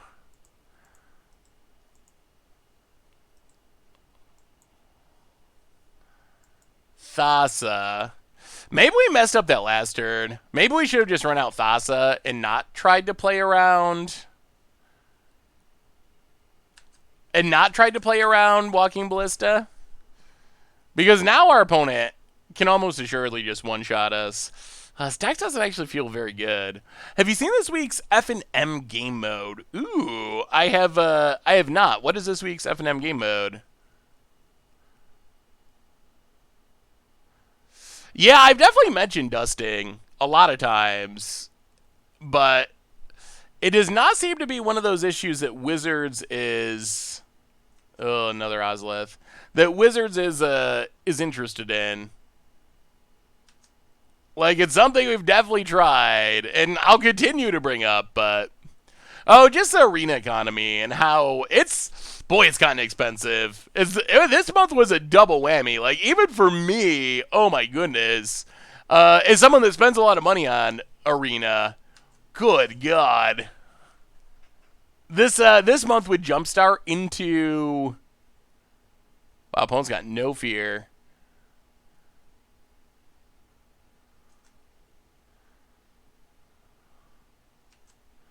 Yeah, all right. Well, let's try Hammer Time. So Mono Blue Devotion. I mean, we did get Erode a lot, but boy, I wanted this deck to be sweet. And I guess we won a couple games with it, but ugh, that did not feel very good. Like, we had a couple of really good games where we did like sweet combo-y things, but really the deck felt slow. It felt horrible against Uro decks, like very close to just drawing dead against Uro decks. All our like land destruction stuff, it just doesn't do anything. Their Uro's just huge. So it is explosive, but I feel like this deck is probably like very much tier 3 to tier less at the moment. Which is sad because the idea is fun. And Border Posers are sweet. Nykthos is sweet, and it could do some powerful things when it got its good draw. Maybe also, like, maybe we could be playing different cards. Maybe you don't want to be playing all the Seize Claims and stuff. Those cards seem very good against, like, Tron, but we're just playing Uro decks, and they seem incredibly bad against Uro decks, so... Yeah, not great, not great. What is dusting? Bringing back old cards a few at a time. No, the idea is basically, they do it in basically every other similar game. But essentially, you can trade cards that you don't want for cards that you do want. So, for example, you have, I don't know, 4 uncommons that you're never going to use. You can trade them in for dust, essentially, and then use that dust to get an uncommon that you would use. Also allows you to, like, trade up in rarity. It would cost you more, of course, but let's say you have, I don't know, a bunch of rares that you're not going to use. You could maybe trade, I don't know what the exact number would be, 8, 10, 12 rares and get a mythic that you do need. So it's essentially a way that you can have more control over your collection. Can I donate for you to play a deck? You can show me your deck, and I haven't really done full-on donation lists, but I'd love to look at your deck and possibly play it. What is your deck? Well, next up, we're going to move on. We're going to try to Hammer Time some people. See if Hammer Time goes any smoother than Blue Devotion. So, Hammer Time, it's all about the Colossus Hammer. Although this build is pretty different. The idea of this build, we got a couple of things going on. We do not have just a one-shot kill, at least an immediate one. We can with multiple equipment. But really, Plan A, Sigarda's Aid, also Puresteel Paladin with 3 artifacts let us equip things for free. That means we can play Mem Knights, we play Ornithopters, like on turn 1, and very quickly, without playing the equip cost, get our 10-10 Colossus Hammer on them, start smashing our opponent. Again, probably not going to one-shot kill our opponent because we don't have double strike creatures, but half of our opponent's life total or more. So that's plan 1. We also have Stoneforge Mystic. Because of that, we can get Batter Skulls, sort of fire fire dices, sort of feast and famines, shadow spheres. So we have a bunch more other equipment options, and all those equipment also turn Puresteel Paladin into a pretty good card advantage engine. So that's kind of the idea of the deck. A little bit less all in on the turn, like one, turn two, well, not one, turn two kill than some versions of Hammer Time, but more resilient, hopefully, more tutors, more card draw. So giving up a little bit of speed, but hopefully making up for being a little slower by being more resilient. What's art for the Mystic? I think it's a promo. Yeah, this is, I don't know.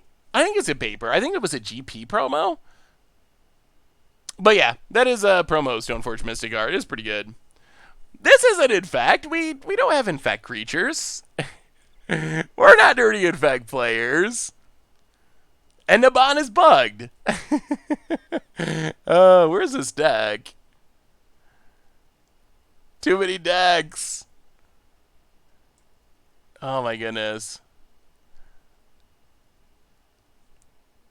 It should be mono white. Isn't it mono white? No. Puresteel Hammer Time? What? Does this deck not exist? I know it's in here. Oh, they moved it to the top. All right. Oh, Magic Online. Spawn Love for the 20th month. Welcome to the Fishbowl. Thank you so much for your subscription. Big super cheer for you. What is Mastermind, Fat Man? So the new secret lair. I mean, you get it for the art. I think I added up the value of the cards. You get what? Ancient Grudge, Dig Through Time, Lightning Greaves, and Rest in Peace. If you just got a copy of each of those, just because you want to have a copy to play in a deck, you could get them for like $15.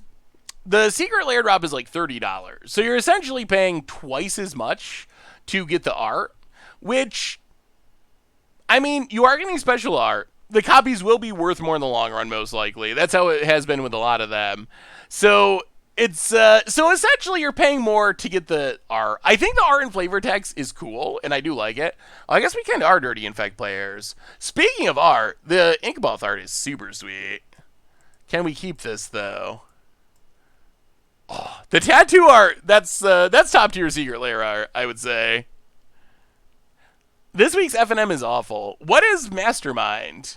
Like, what is that format? Yeah, I don't think we keep this. We don't have a way to equip our stuff. Yeah, we'll mulligan. Ooh. Yeah, this is fine. No hammer, but we got some card draw. We will put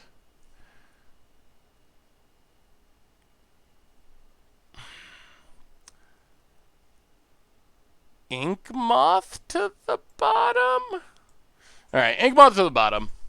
Come on, Hammer. What do you think of the secret lair? Are you going to pick it up? No land. Discard to get a land of any color once a turn. Oh. That is that's very, very Hearthstonean. I have never played that. Is that a format they've done in the past? Oh, let me see your deck, Gelfrey Sun. Island and Ether Vial. Bonnet. Passes. Well, Puresteel Paladin. Ornithopter. Go. Come on, Hammer! All we need is a hammer. New Secret Lair looks bad now for me. I like some of the art. Some of the art's sweet. Yeah, we're probably playing Merfolk. Haven't played Merfolk in a while. I assume it's just standard, the card pool for that format.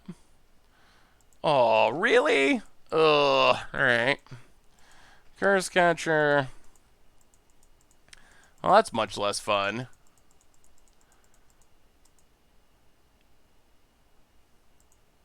Well, play the land. Play Welding Jar. Go to combat. Attack you. Flashing cranial plating. Put it on the ornithopter. We want to be drawing cards, though. Opponent takes 3. 3 is not that much. Down to 13. Hammer. Hammer. Do you know what the drop in Secret Lair drop is supposed to mean? I assume it just refers to the fact that it only goes for like 24 hours. That's my guess. Is there something more to it than that? Opponent. We're a master of the Pearl Trident. Goes to combat. Gets in, hits us. Down to 16. Oh. Hammer could still do it. Opponent passes. Bobble. Well, Sax Island clearing, draw a card. Puresteel. Play the bobble. Go to combat. Attack you.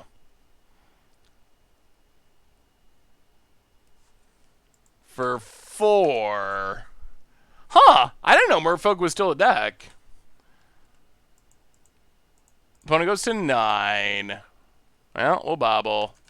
Opponent's drawing a land. Pass the turn.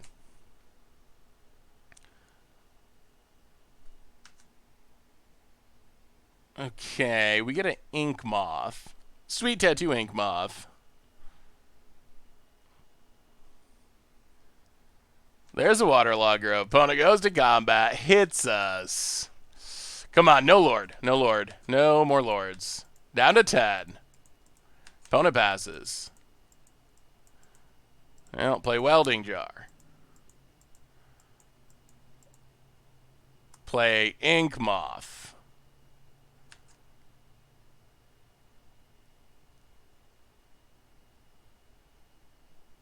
Go to combat.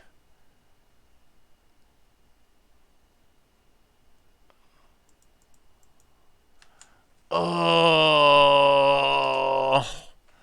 Yeah. All right. Trickster. Well, play Puresteel Paladin.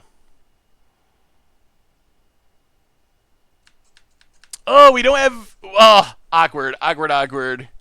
Found it. Tidebinder Mage.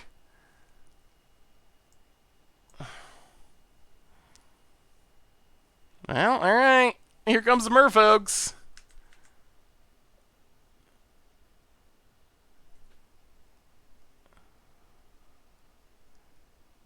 Cracks Waterlog Grove, looking for a Lord for lethal. Waterlog Grove cracks it, looking for a Lord for lethal. Combat. We might get one draw. We'll see if our opponent's slow rolling us. Ooh, come on. Hey, what's up, Elf? How are you? Mono Blue Devotion did not go especially well, unfortunately. pretty rough. We had a couple of really sweet games, but as far as actually being competitive, didn't really feel great in our games. So we block. Well, we got to draw a hammer right now. Right here, right now, off the top. 48 cards. Hammer, please. Cigarizade. All right. Well, not quite. Not quite. Not quite, not quite. If they didn't have a Lord, shouldn't they best draw a card in response to Ether Vial? I think they just leave their Ether Vial on 2 forever. I think that's the main idea. Well, bring it to on Thin Ices, although Merfolk is very much not a deck that our deck is built to beat. Oh, who plays Merfolk in 2020? They might get a free win Merfolk. I guess at least we weren't playing Mono Blue Devotion with a million spreading seas. Isn't Pithing Needle good? No, Pithing Needle. What does Pithing Needle do? Curse Catcher doesn't really do anything against our deck. I feel like against Merfolk, I don't think you can. I don't think you can try to fight Ether Vial unless you can do it incidentally. Like if you can do it with Sword of Fire and Ice should be good. If you can do it with like Assassin's Trophy, which you want anyway to deal with Lords, then I think it can be good. But as far as ouch, so much damage. But as far as bringing in cards just to deal with Ether Vial, I think that's normally a losing battle. This hand does not look bad, though. We'll see if they have the Dismember, but Sword of Fire and Ice on the Ornithopter with the Puresteel and the Shadow Sphere, that's looking good. I think the problem is it could be zombie vampires. Our deck doesn't enjoy fighting quick aggro decks because we're playing combo. Yeah, like just lordy aggro decks that can kill you quickly. Pretty good against Lord, unless we have a combo draw, but they put us under a lot of pressure. And Merfolk has more interaction than a lot of creaturey aggro decks. Ooh, all right. I like where we're at now, though. Opponent step down, and we got our Sword of Fire and Ice. This should be really good. Well, Ink Moth. Sword of Fire and Ice.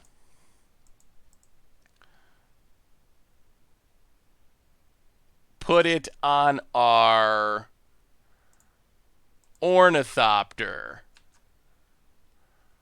Yes, please.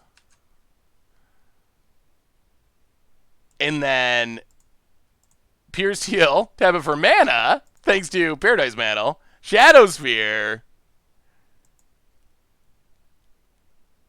And I mean, that should be insane.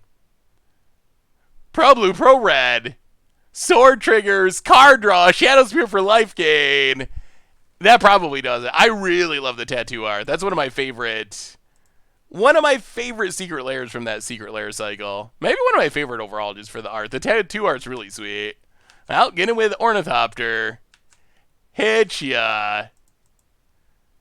Gain some life. Shoot down your Silver Adapt. Draw a card. Yeah, crack the bobble. Take a peek. See what's coming. Curse Catcher. That is fine. Pass the turn. I have one really old tattoo. I want to get a magic one, though. A magic tattoo is something I think I'm going to get in the pretty near future. But it's not going to be a goldfish on my forehead, chat. I don't know. What's your suggestion, chat? What would be I was thinking like Blood Moon. Panharmonica doesn't have very good art. Blood Moon would make a really sweet Sethron. Get some Minotaur action. So I would like something that is magic-y, but also something that's magic-y, something that's like personal to some extent that an opponent cannot be an Ornithopter. And that's why Merfolk is not a thing in 2020. I am the evil one. Maybe like really old weird art would be funny. I don't know if I want it to be like super magic specific. That's part of like the appeal of Blood Moon is if you're a magic player, obviously you'll get the reference. But if you're not a magic player, you'd still like, oh, it's a moon. That's kind of cool. Like that's a cool looking moon. So I don't think I would get like a Jace or something that was like super exclusive to Magic. I'm the evil one. Welcome to the Fishbowl. Thank you so much for your subscription. Big soup cheer for you. Thank you. All right, do that again. Run it back. Keep it going. Is there a secret lair? Ooh, tattoo art that you would get. What is the best secret lair tattoo art?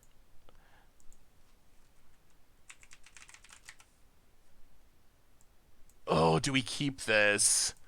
Hammer Ink Moth. Cigar Dizade. We need white mana. We are in the draw, and we have Bobble.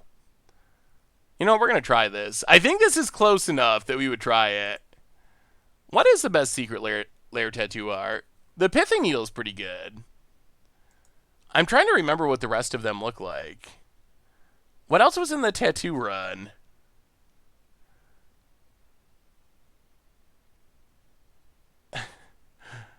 Maybe we'll get a Maronar.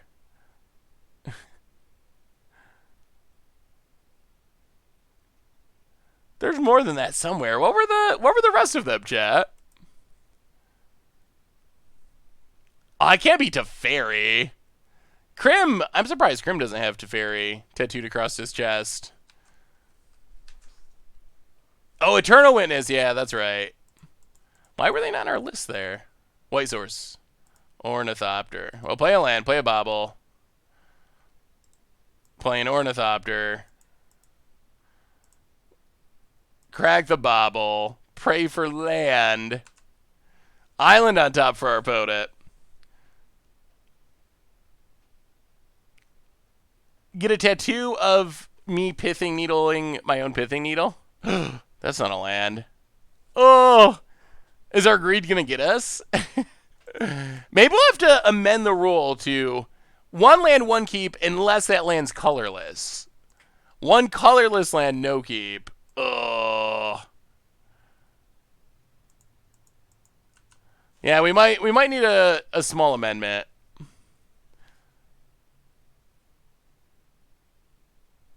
I still kind of feel like it was worth it. Would I keep this again? I probably would. Like, this is just such a fast kill with a white source, and we had a redraw. Opponent gets it, it says. Down to 17. And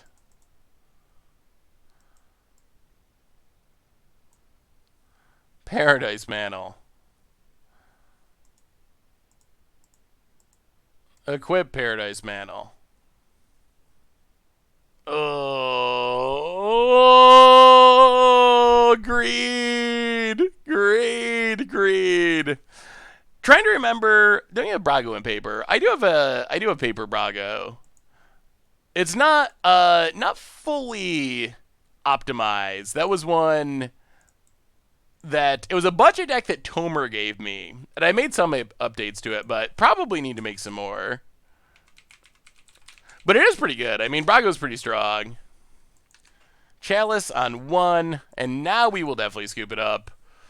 Oh, well, opponent had the control hand of control hands, and we were not ever going to draw white source. Literally. Okay. Oh, wow. Really? 20 deep? Still going? Uh-oh. Wait, we might have to draw. We might have to get the calculator. We might have to get the calculator. No white sources until we are 21 cards into our deck?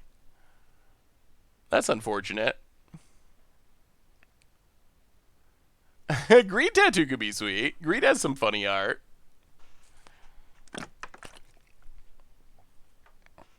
Most popular video.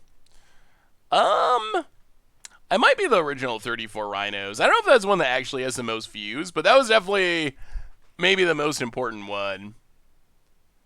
We did lose to Merfolk. I mean, we kind of lost to the fact that we had 0 lands.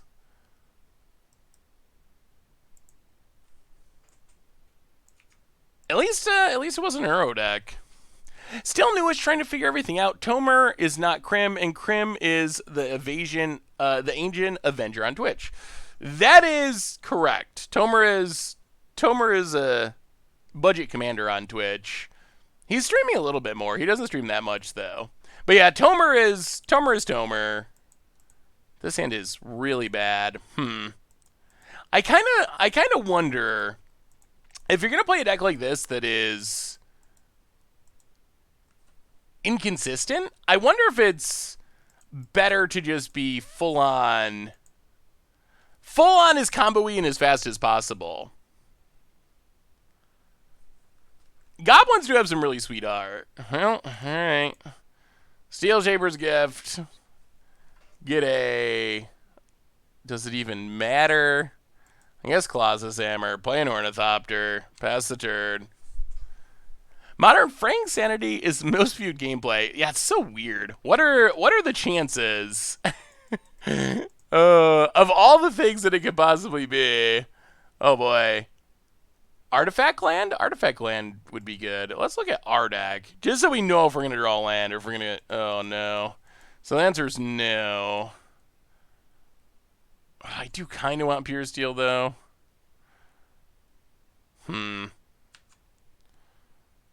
Well, let's play Paradise Mantle. Equip it. And a bolt. Yeah. Well, pass the turn. Does anyone know why Mox Diamond is spiking so much? A lot of reserveless commander cards have been being bought out and increasing a lot in price. So I think it's just that. Well, Ornithopter, Steel Shaper's Gift. Blue mana. So opponent's playing like some sort of Blue Moon, Blood Moon deck, probably. Well, more hammers. Pass the turn. Yeah, reserveless cards in specific. Mox Diamond is on the reserve list. The reserve list, I actually I have an article about the reserve list that's going to be going up on Sunday. Well, we will attempt to equip this Paradise Mantle. About it. We've just been a mana screw a second this game. Well, Colossus Hammer?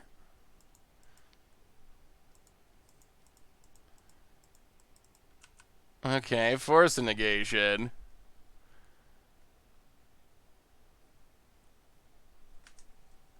Temple of Epiphany. Opponent, passing. Oh, it's a land. We actually drew a land. Puresteel Paladin. And a remand. Huh. We have not had much luck tonight. So, the reserve list, it has changed a bunch of times over the years. Mox Diamond was reprinted as a foil. That's because originally the reserve list excluded foils. Premium cards were not part of the reserve list. So,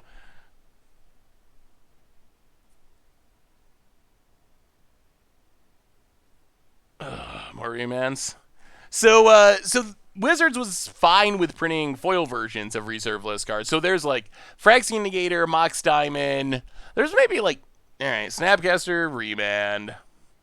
There's maybe like 9-ish cards that on the reserve list around 2010-ish, 2009, 2010 that were reprinted as foils.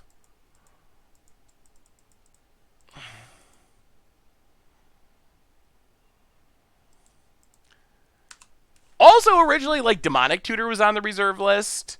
And those were all taken off the reserve list. We really just gotta get rid of the reserve list. Through the Breach, Emrakul. Oh, wait, no. Untapping, Reflecting Pool. I gotta leave up that. Don't want to take that 1 damage as you Emrakul for lethal, I see. I see.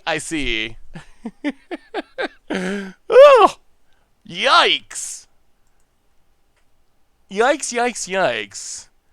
I was super stoked to play Historic tonight, or play Modern tonight, and good lord, we've just been getting absolutely crushed. What do you think of the idea that Magic formats have gotten so much more powerful that it's harder to play jank decks? And this would be like from a competitive perspective. So bring in the Burning Forge Tenders. Welding Jar. I guess we can keep one. We probably go down to Memnite. Sword of Feast and Famine. And, I mean, I guess we haven't drawn a... We haven't drawn a Stoneforge yet either.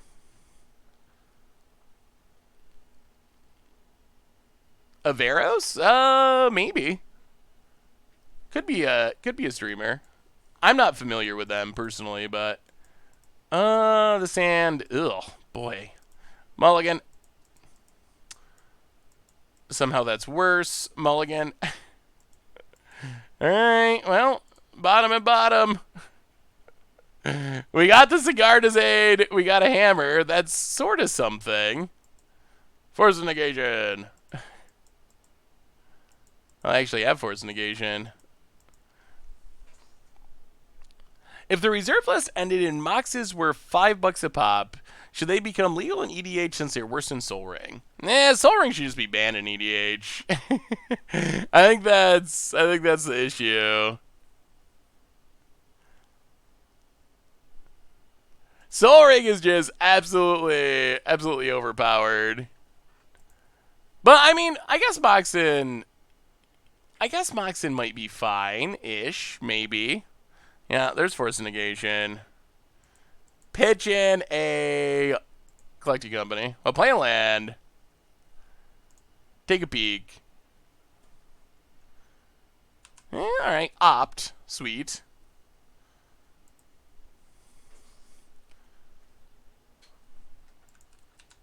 Opponent, yeah. Untaps. Plays a land.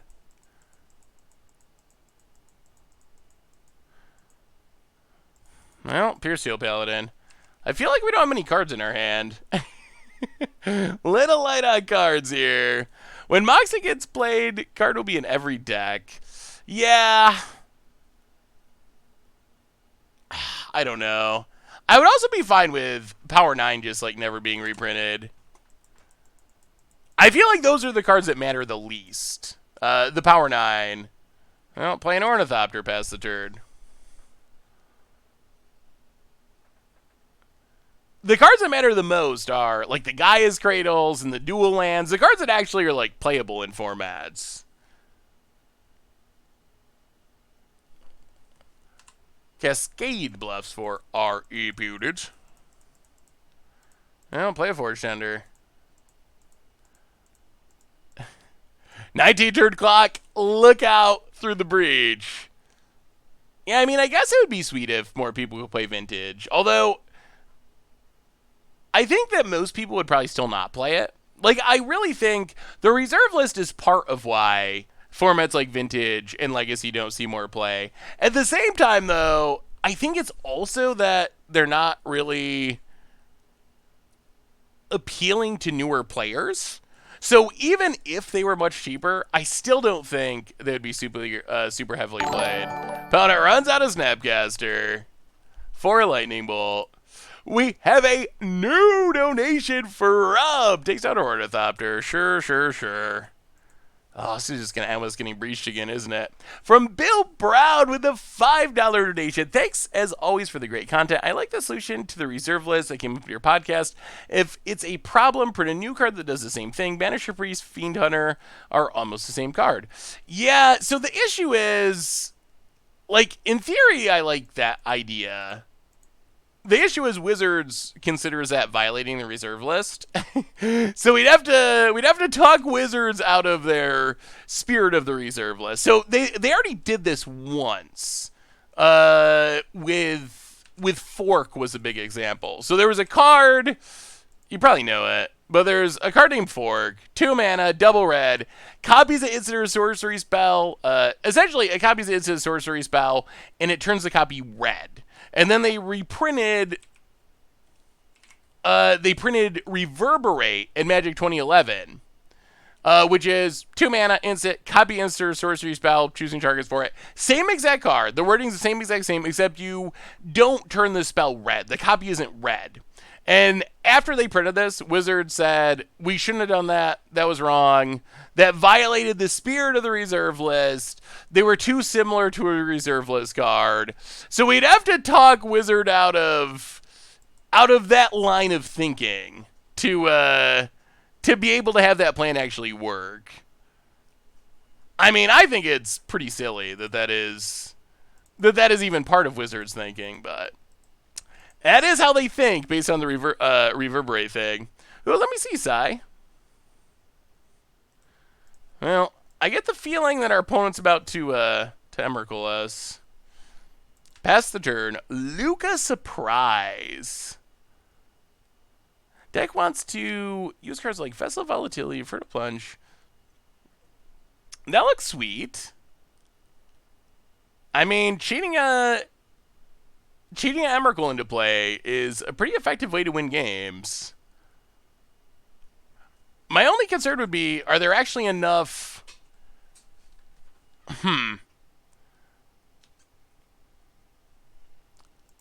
What happens when you don't draw Luca, I guess? It seems like it can have some super powerful draws. Where you can get a... Oh, really?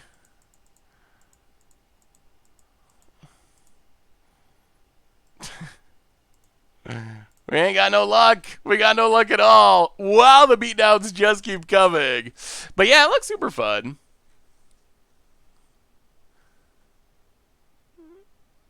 Hey, what's up, Embryo Blazer? Good to see you, good to see you. All right, we got to at least win a match with this deck before the stream ends. We got to. Somehow, some way, we got to win a match. It's got to be possible. We can do it.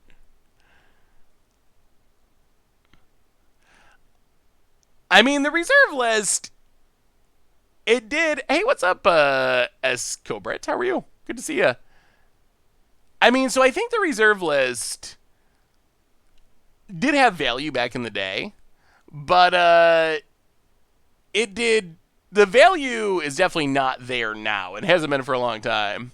Once you become a parent, you will understand the importance of sticking to your promises you have made. I mean, the thing is, like,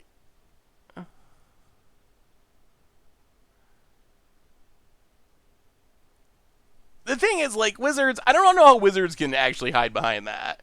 Because there's been so many, like, so many things where their communication has not been correct. And even things, boy, all right, another hand that doesn't do anything. All right, and even cases where,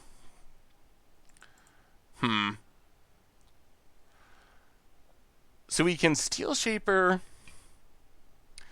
Well, I guess Ink Moth to the bottom. And even cases where, I mean, I guess you could argue that promises have not really been kept. So, I don't know. Like, announcing prize pool for all the pro stuff and then, like, cutting all of it this year. Like, there's been a bunch of things like that. So, I don't know. I don't know how much weight I put in Wizards promises anyway. So I don't know why they got to keep this one. Like, why hold fastly to the promise that players don't like? Wizards themselves have said it was a mistake. Stores and vendors, like, everyone, essentially everyone, is in agreement that the reserve list is bad for the game. But that's a promise that you hold to.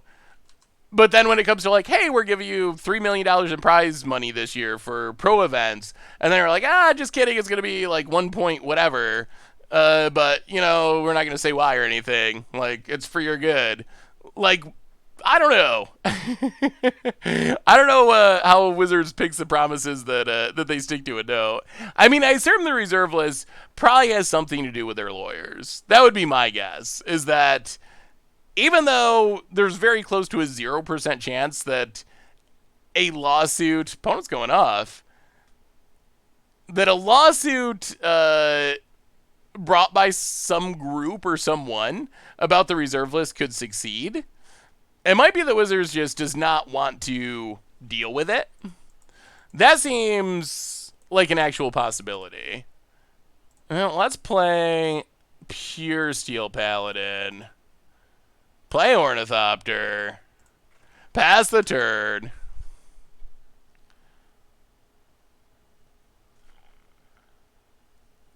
Raid Averos now since he won the last game. We'll see, Sheeples.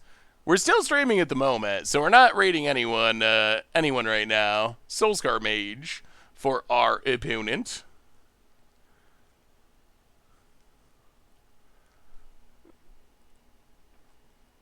Lava Dart. Opponent's blitzing. Hits Puresteel. Lava Dart. Hits Puresteel. Okay. Yup. Well, we dropped to 9.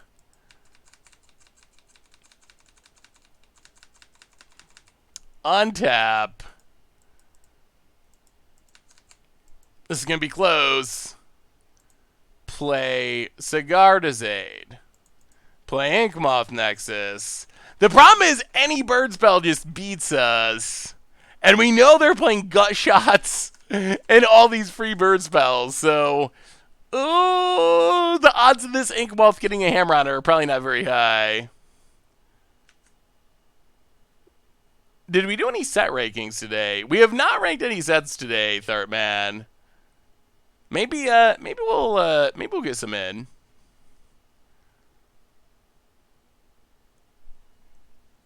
Ooh, Bedlam Revel. Oh, Bedlam Reveler. At first I was excited because our opponent tapped out, but now I'm scared because gut shots. Well, I mean, this is it. Opponent. No attack. I mean, we gotta go for it. We gotta go for it. We gotta go for it right now. We untap. We have the hammer. We fire up an Inkmoth Nexus. The game rides in this attack. We play another Inkmoth Nexus. We go to combat. We attack with our tattooed Inkmoth Nexus. Did they draw a gut shot in their top 3 off Bedlam Reveler? Opponent cannot block. No blocks. Colossus Hammer. On the Inkmoth. And... oh, we got there. That is hammer time. That is what we're doing. Well, the deck, I mean, our opponent had a pretty good start and a lot of removal for this matchup, and we still were able to do it. So that actually, our deck can do things. It's possible. It's possible. Enough reserve list banner. I know I'm in the minority, and not because I've got like 40k reserve list cards, so I'll drop it. Really like the article about basic land playing. Understand it's entirely subjective, but curious if you have any love for Theros 248, RTR 270, M15 268. Oh man. Any chance you want to find me links, Markle? Let me see if I can look them up. Let me see if I can Google them. I don't know all the basic lands by their numbers, just what they look like. I might have. We'll have to see. M15.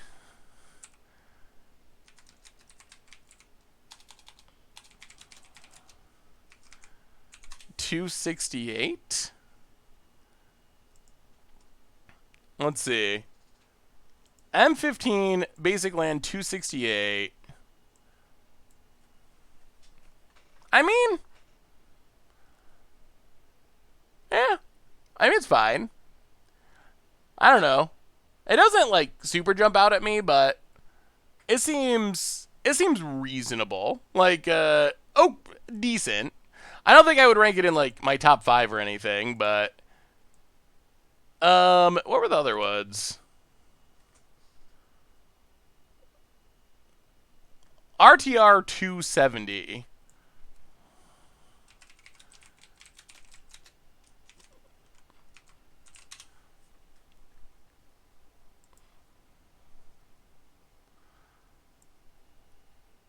I do like John Avon art. I don't know if those would be top tier John Avon art, but yeah, also good. I don't know. So far they're ones that I like them, but they don't like especially jump out at me like some of the other ones. The Dog Plains is definitely sweet. Hey, what's up, Dogabith? How are you? I mean, when I bought Peacekeeper back in 2016, it was $5. Now it's $20. Always wanted Wheel for Niv Mizzet Commander deck. Yeah, Wheel is one of the cards that is probably most disappointing with all the price spikes, I would say. Because that's like a very, very legitimate Commander staple that I feel like I feel like is pretty important to the format. So that's one that I really hate seeing expensive. And we made it. We just barely made it, dog. So close. I just made a video on the YouTube channel about my 5 favorite basic lands of each. Ooh, we finally drew a Stoneforge. I think this is the first Stoneforge we've drawn. We're halfway through match 3 with this deck. But yeah, I just did one, my 5 favorite basics of each type. Yeah. I mean, I don't know. If they could reprint, like, essentially Wheel, but with some twist to get around the reserve list, I would be fine with that. Like, I think that is a acceptable solution. I just wish they would do it. Wheel of Fortune drives me crazy. That's the one that I always play in Commander Clash, even though it's out of budget, because I just refuse to play red decks without Wheel of Fortune, because Wheel of Fortune's, it's just like the best red card. It's just so good. The wheels that exist are so bad. Like, by so bad, I mean they're like so bad compared to Wheel of Fortune. Because that was an argument that a lot of MTG Finance people used. Was like, oh, like, why are you mad that we bought out Wheel of Fortune? Just play the next best one. Like, the one that you gotta suspend for 4 turns? The one that costs 5 mana? The one that's attached to a 7 mana dragon that I have to attack with? The one that's a creature that could be hit by a lightning bolt before it ever gets unsummoning sick?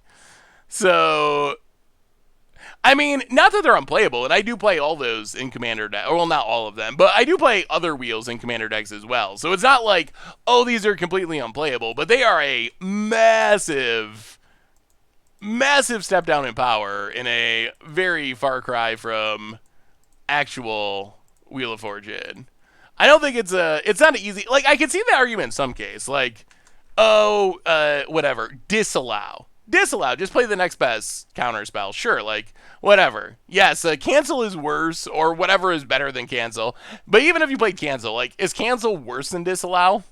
It is. You don't get the stifle mode. But it's not that big of a deal. Like, it's close enough that it'll be fine. You had a good stream, MTG Oracle? Awesome! We've been having fun. Haven't won too much, but we've had some good conversations. We have a new donation from... Alright, opponents got the bolt. Sure. From Marshall Go, $5 donation. Always entertaining. I respect. Thank you for your opinion. Well, I appreciate your opinion as well. And the donation, of course. Thank you so much for the donation, Mark Trigal. Definitely appreciate it. Thank you. Opponent, light up the stage, kills our Stoneforge, hits Soul Scar, Spire Bluff, plays the Spire Bluff, plays the Soul Scar. This is a threatening creature. Well, we will Stoneforge. Grab a Sword of Fire and Ice, I think. Ornithopter. Silent Clearing. Steel Shaper's Gift. Shadow Spear. Pass the turn. We got a handful of equipment. Can we get it on something before we're dead? It's gonna be close. Mark Agel. Oh, that makes way more sense. Disallow is... It's not too expensive yet, is it? I know it's like a Commander staple, and I'm sure it's ticking up. It's only $5, so that's not too bad. But that might not be the best example. But I was just trying to say, there's not a super easy replacement. I've realized, so today, one of the things I was working on today was trying to, I really want to make budget-free win red. Now that Blood Moon is cheap, that's always been one of my dreams. Budget-free win red, Blood Moon you on turn 2, and just shake out the game on a budget. So I spent a lot of the morning trying to make budget-free win red, and I came to realize, at least my opinion right now, and I'm still working on it, but as of right now, I think you need Ensnaring Bridge. Like, I'm just not sure the deck can actually function without Ensnaring Bridge. Because I just kept getting run over by creatures. And you have, like, Anger of the Gods and, like, targeted removal, but nothing... Oh, not Lava Dart. Not Lava Dart. But nothing that's... oh, boy. Oh, so we're dead, right? Oh, God. Yeah, that's a good one. I think we might have got fortunate to win game 1. Lava Dart again, sacking a land. 6-10. Yeah. I mean, I guess technically we can chump block, but there's just nothing we can draw now that is actually relevant. PP Kiddo, welcome to the Fishbowl. Thank you so much for your subscription. Big soup cheer for our new subscriber. Thank you, thank you, thank you. It's a land, and that doesn't do it. Yeah, all right, on to game number 3. Commander Legends is apparently going to finish the Mega Cycle. I think its spell is just going to be based on Channel. Ooh. Channel's pretty strong. Isn't Channel too strong? But what else? What other green spell? What about, like, Eureka? Yeah, Eureka, Tooth and Nail. Channel feels busted. Because it's just, like, add any amount of mana. It's absolutely... that is absolutely ridiculous. Megas of Giant Growth? Really? Girl from the Ashes is over $1? I didn't realize that. That's very crazy. I don't even see anyone play that. This is Magic Online. The go-to place for playing Modern. Alright, Mulligan.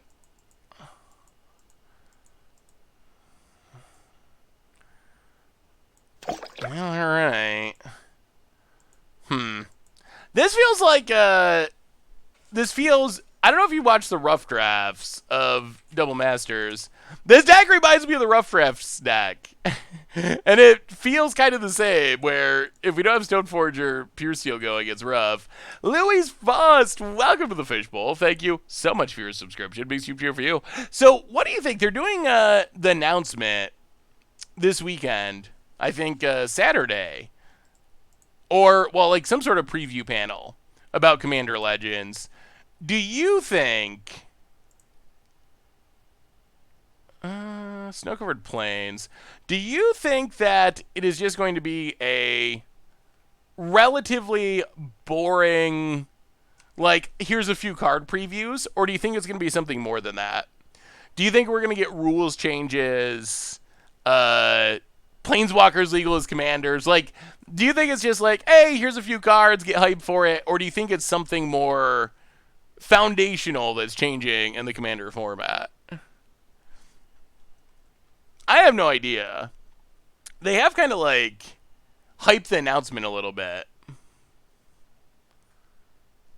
Alright, here comes the Schwiftspiel.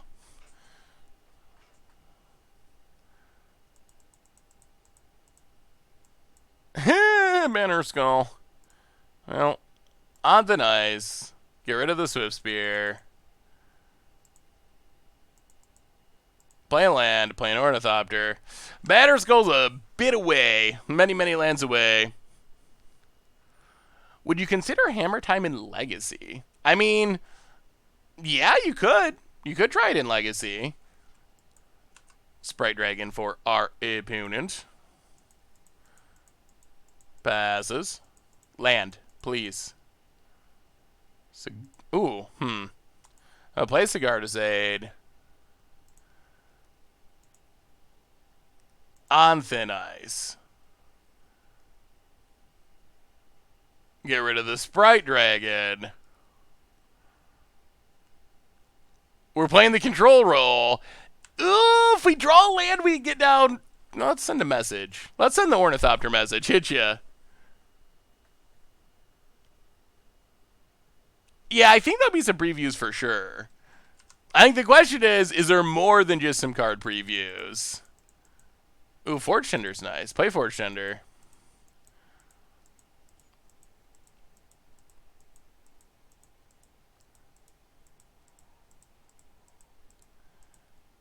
Pass the turn. If we can draw land to get the sword going on the Forge Tender, things are going to end up being decent. I have a Jeskai version, so could Hammer Time actually work in Legacy? I mean, I guess it could. The pieces are there. You'd get Force of Will, but you'd also have to play against Force of Will. Swift Spear for our opponent. Oh, I really want this sword hit. Opponent gets in. We will give a protection from Red Lesson.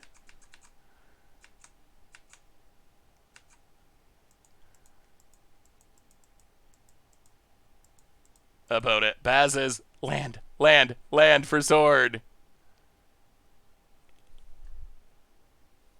Come on, deck. Yes, that's a land. Okay, so Sword of Fire and Ice on the pro-red creature. Yes, yes. Go to wait. What? Oh, no way. Vapor Snag? What is this, 2011? Oh, alright. They got us. They got us good. Really?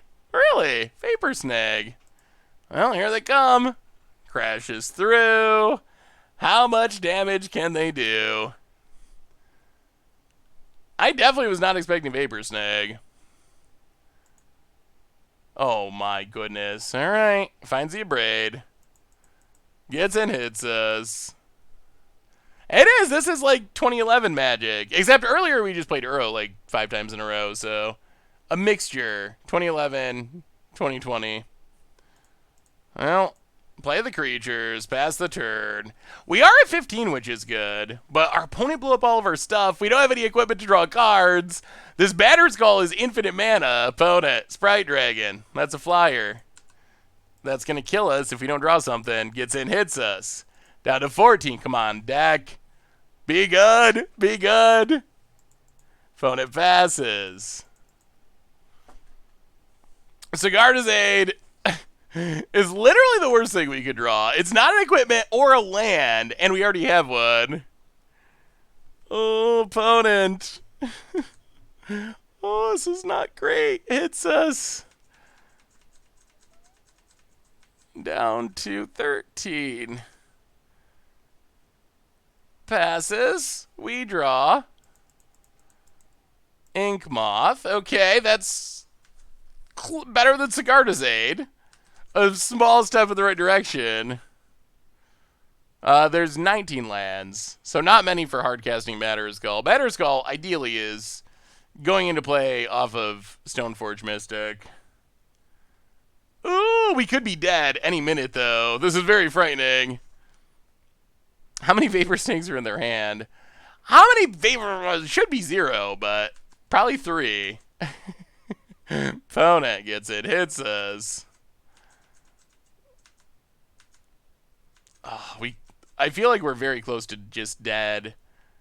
If our opponent starts throwing... Oh, yup. Yup. Yup. Free spells. Very good in Magic. Lava Dart hits us down to 12.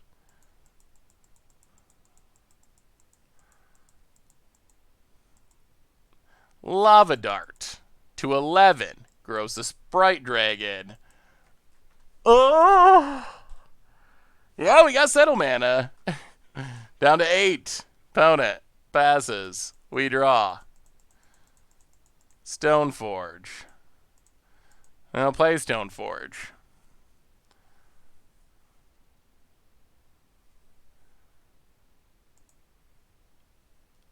We will tutor. We will take...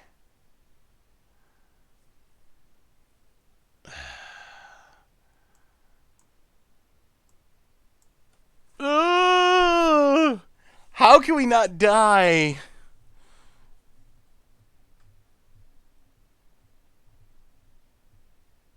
Okay, we will take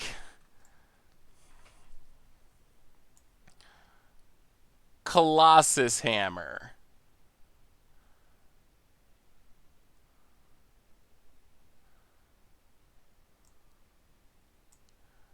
Take Colossus Hammer. Pass the turn. Okay, we got a plan. We got a plan. So we can pass. We can turn on Ink Moth, block, and flash Hammer into play to kill the Sprite Dragon. Hopefully.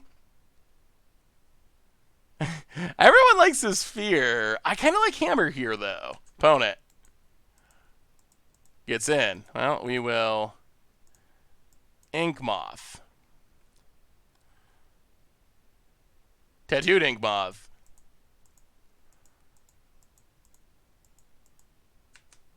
Block Sprite Dragon. And then Hammer time. Da-da-da-da-da-da. I do like saying Hammer time. And then saying the wrong song. Opponent. Start!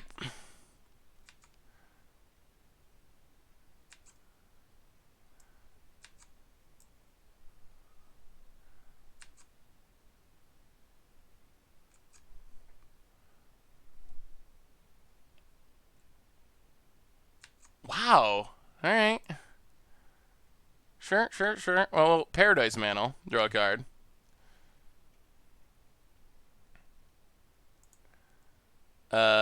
Equip it to Puresteel, I guess.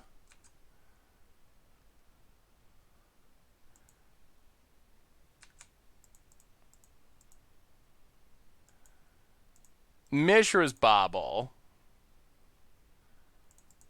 Stoneforge. Put Batterskull into play.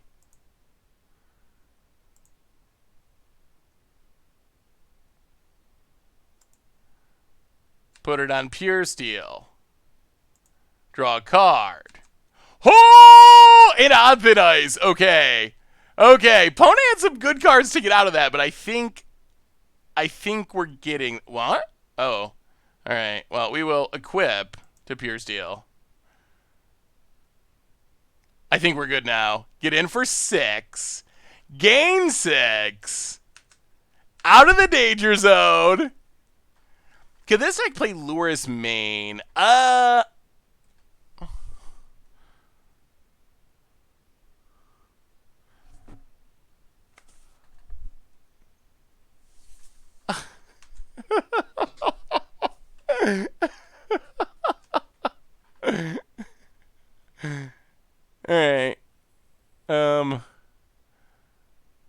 Well, at this point, it's kind of getting funny.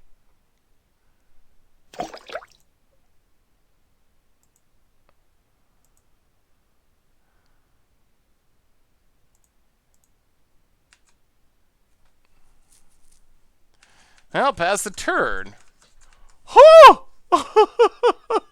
If they have another one, and Silverstrom, welcome to the fishbowl. Thank you. Boy, if they boomerang that. Well, thank you so much for your subscription. Big soup here for you. Thank you. About it. Another Swift Spear out of cards. Out of cards means there is no Stubborn Denial. There is no Vapor Snag. There is no anything. And that means Puresteel gets to do its thing. Yeah. We untap. We play Puresteel. We will equip on you. An opponent. They tried, and they bounced, and they denied, but it was not enough. I cannot actually believe we won that. Wow. Hey, greetings from New York. Setsa, how are you tonight? And this morning, I guess. That is super late. Thanks for hanging out. That was interesting. I have not seen that many Vapor Snags in a long time. Hey, what's up, David? How are you? I mean, having fun getting Vapor Snagged. Record-wise, we haven't done a ton of winning, but we've had some fun. Good to play some Modern. I feel like we haven't played much Modern lately. When did we stop playing Devotion? A little bit ago. Devotion was a little rough. We went 03. Got crushed by 2 Uro decks, and then just kind of moved on. Well, Modern is back! Yeah, Vapor Snake was impressive there. Hey, what's up, Recall? How are you? My daughter is watching me. Can you say hi, Kylie for her? Hi, Kylie! I hope you are enjoying the stream. How old is Kylie? Old enough to learn to play Magic yet? I mean, I guess technically that could be about any Mana League. Oh boy, the Uros are back. Well, Memnite, Ornithopter. Yeah, here we come. Here we come, opponent. Can't Mana League that, can ya? Vapor Snake is one of my pet cards. I included too many decks. It should be. Seeing it work made me smile, even though it was your expense. Yeah, I mean, Vapor Snake's, it is a good card. Oh, all the swords, none of the manas. Flooded Strand for our opponent. Oh, whoa! Wow, all the most expensive one-ofs in our deck in a row. Okay, hit ya.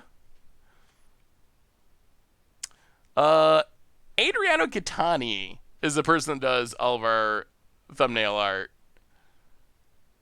He is on Twitter and on Instagram, I believe. Yeah, his art is definitely spectacular. Ugh. Alright. Well, take 2. I guess it's all up to these Memnites. Memnites are bust. Yeah, it's a little awkward to draw the cards that you want to be Stoneforging for, but... especially in a non-brainstorm format. In Legacy, like, whatever, you can always brainstorm it back. Here, not so much. Yes, I believe he is Brazilian.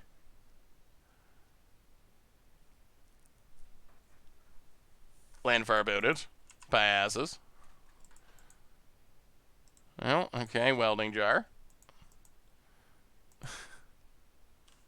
I don't know about this build of Hammer Time. I don't know if I like it as much as the more all-in combo build. Because it hasn't really felt significantly more consistent. Like, I'm sure it is a little bit more consistent and resilient. But it feels like you give up the turn 2 kills, and it's not like, oh, now we're like super ultra consistent. It's like, oh, we're a tiny bit more consistent, but we still have a lot of consistency issues. These are the jankiest of beats. At least this Ornithopter can stop a shark somehow. I don't know how that works, but somehow this thing is stopping that thing. Magic is so weird. It's got paper wings. How in the world is that? That's stopping this fire shark. Ornithopter. Yeah, that's one tough Ornithopter. Tougher than a shark. Opponent Mana Leagues. Yeah, no lands today. I mean, this deck does only have 19 lands, so we can't complain too much. Although drawing Sword Batter Skull in a row was pretty less than optimal. About it. Can you get through our Ornithopter? Would you like to path? We would accept a path. I kind of feel like we're probably not going to resolve much the rest of this game. Eventually a Wrath or a huge Planeswalker will come, and then things might be over. Opponent. Passes. Alright. What should we get countered? I guess Puresteel.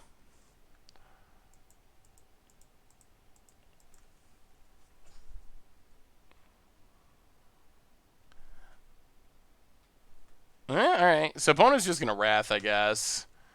Yeah, pass the turn.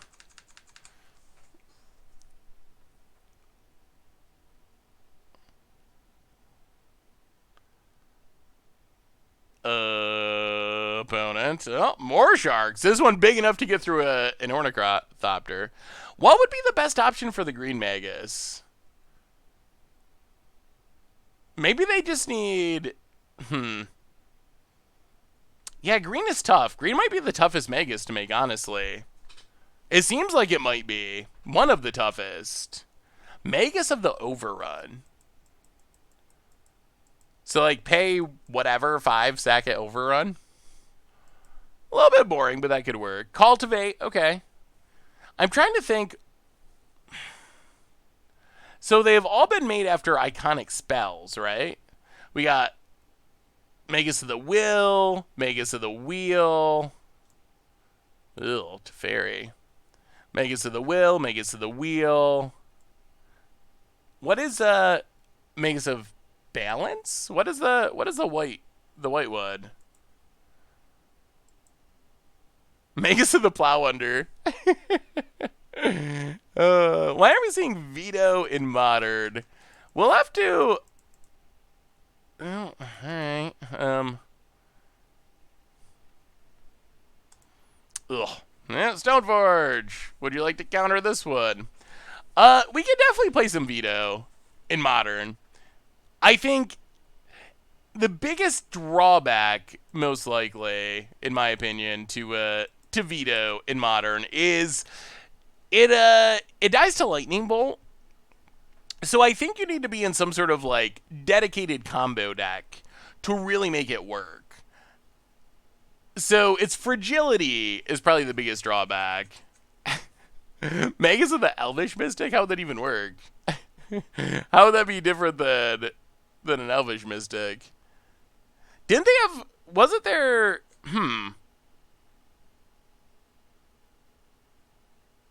I was thinking there was a whole spell cycle, because Moat isn't a spell.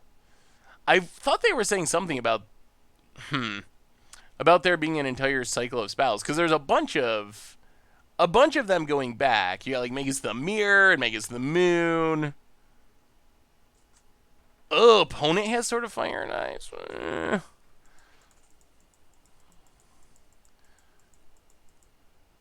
Opponent cracks. Gets an island. Equips. Goes to combat. Adds and adds. Well, we got a chump, I guess.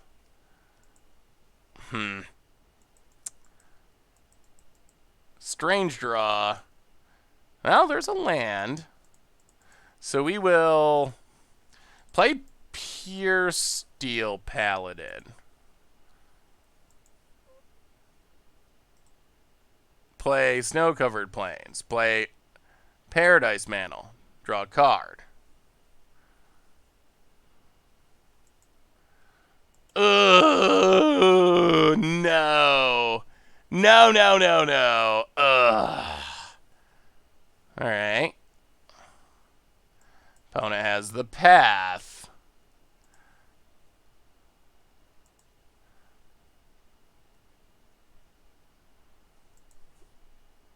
Yeah.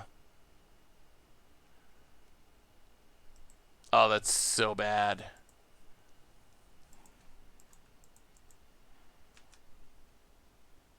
Magus of the Path. Yeah, that really got us.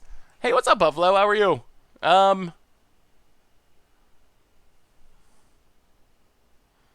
Yes, because we lost that, we don't get to equip Paradise Mantle and put something in with Stoneforge. So now we lose Stoneforge. Yeah, I think that's just actually the game. Yeah. Well, alright. Brutal. Hey, love you too, Puffalo Pill. You think Hypergenesis could be unbanned in Modern now that, after almost 6 years, seems like it's not dangerous anymore? I don't know. I think it would probably still be pretty insane. It's like, it would basically be like Living End, except it wouldn't care about Graveyard Hate. And I think Living End that doesn't care about Graveyard Hate is probably busted.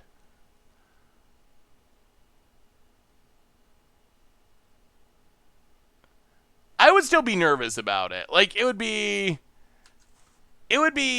interesting, but I would be scared of it. I think it would potentially do some pretty busted things. Opponent passes. Well, here comes. So now we're drawing our lands. Stoneforge Mystic.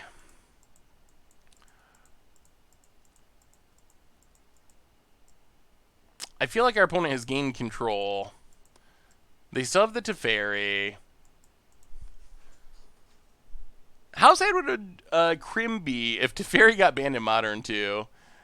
He would probably be pretty sad. Although I don't think it's any. Yeah. All right, let's just call it. I don't know if I want to go through this for another hour. Let's go to game 2. I don't really think there's any realistic way that we can get into it from there. Just way too slow, unfortunately. Not having those lands for a million turns was problematic. All right, run it back. Hope for a nut draw. Yeah, I think this might be the.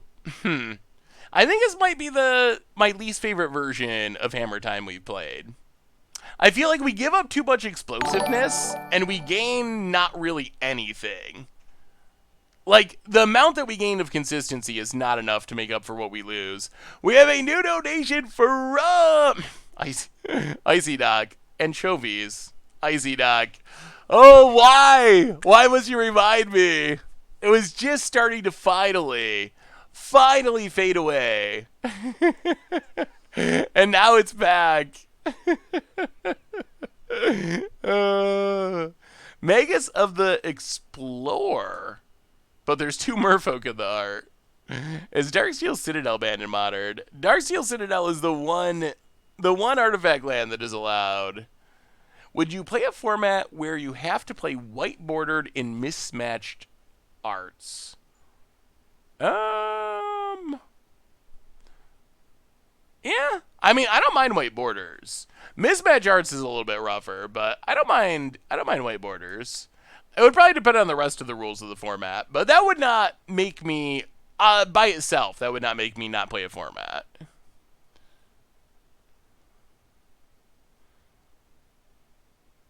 Wait, wouldn't what be good? Oh, Darksteel Citadel. Maybe. I guess the question would be how many colorless lands we could play. We already have all the Ink Moss. And we already tend to get hands like this that we have a hard time keeping because of our lack of colorless mana. So this hand, we can Memnite.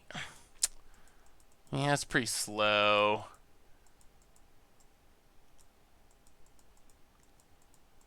I don't think that's good enough. All right, Mulligan. That was close-ish. Well, we'll definitely put a million mana worth of Batter Skulls to the bottom. Play a land, place a Gardasaid, pray for creatures or lands. We have the hammer in hand. Yeah, we have had to mulligan a lot. Oh, wow. All right, force negation here on turn 1. Can we draw a land for the Stoneforge? No. Of course the answer would be no. Now, Steel Shaper's Gift. We have had to mulligan a lot because of...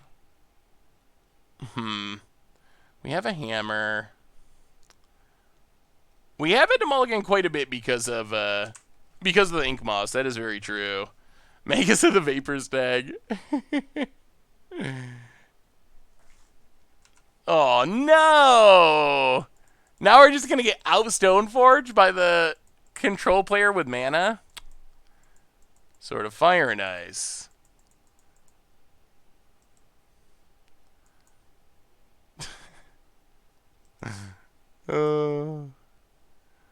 Okay. Paradise Mana equip. I've been playing budget Mono Black Abyss Underworld Dreams deck. Yeah, that deck's super fun. Definitely excited for standard rotation and new standard cards. Definitely going to be sweet. Well, hopefully going to be sweet.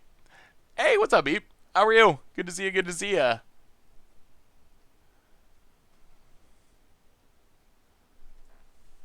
I feel like I'm, like, fading out of the frame. Opponent.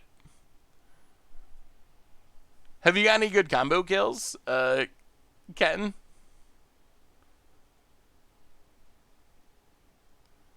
Anyone know why Gilleaf Archer would jump to $13? Probably just general commander play and not being reprinted. All right. No lands, no play. One last shot. We got one more game. We got one more match. One last shot for hammer time. We're gonna give one more try. Boy, this has felt really. This is I would say the least good version of hammer time that we have experienced, which is sad because normally we have a lot of success with hammer time, but yoy. I'm playing against the most wild new perspectives deck right now. Ooh, what's it doing, Lotus Eater? Yeah, Colossus Hammer is definitely a sweet build around.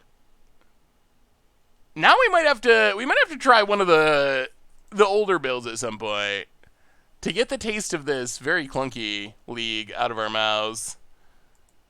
But we could end strong. Oh, boy.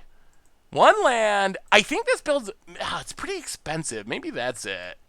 Maybe it's just like we don't have any lands. We have all these ink moths, but we're playing all these like 3 drops and 5 drops. So we've been mulliganing like crazy, but we've been mulling like crazy not because we're trying to mulligan into combo pieces, but just because we never have functional hands. Godfarrow's Gift Historic deck when? We played a little bit last stream, King of Carrot Flowers, on Tuesday. But I want to try another build still. We played like a black-white discardy version. Oh boy. Alright, this deck again. Soulscar Mage. About it. Well, hitting our lands this time. We will play a Plains. Stoneforge Mystic. But yeah, I'd like to play some more in the future. How do you see a deck list with Cardboard Live? Cardboard Live doesn't pop up the cards for Magic Online, but exclamation point deck will take you to the deck list. We can get Batterskull, but if it dies, yeah, I think we still got to take it. All right, take Batterskull. Hope that Stoneforge somehow doesn't get bolded. What do you think of a modern purge where everything is unbanned for a month? It would be fun to try. There's been a few like no ban list modern tournaments, which I think would be interesting. I don't think long term that would be a format people enjoyed playing. I think it would be incredibly broken. Unfortunately, it looks like I will have to sell a majority of my collection. Just found out I need money for an addition to our family in the coming year. Jimmy, congratulations, Jimmy the Mole. I mean, if there's ever a good reason to have to sell your collection, I assume that a new addition to the family is a good one. Congratulations, that's super awesome.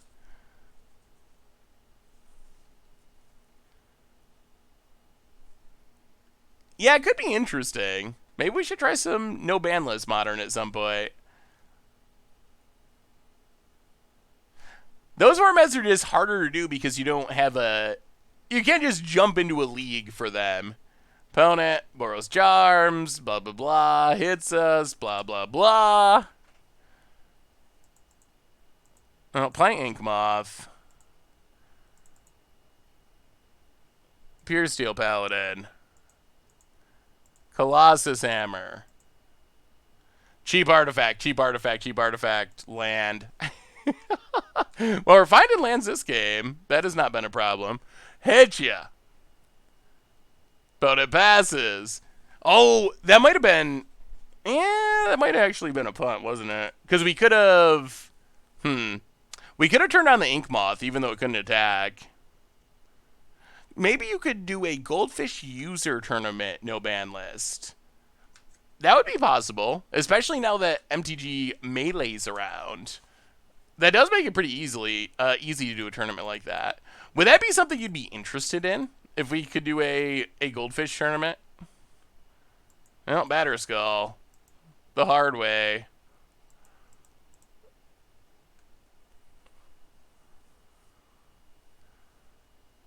Opponent bolts Puresteel.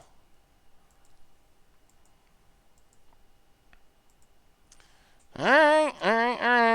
Well, yeah, Yeah, your go, opponent.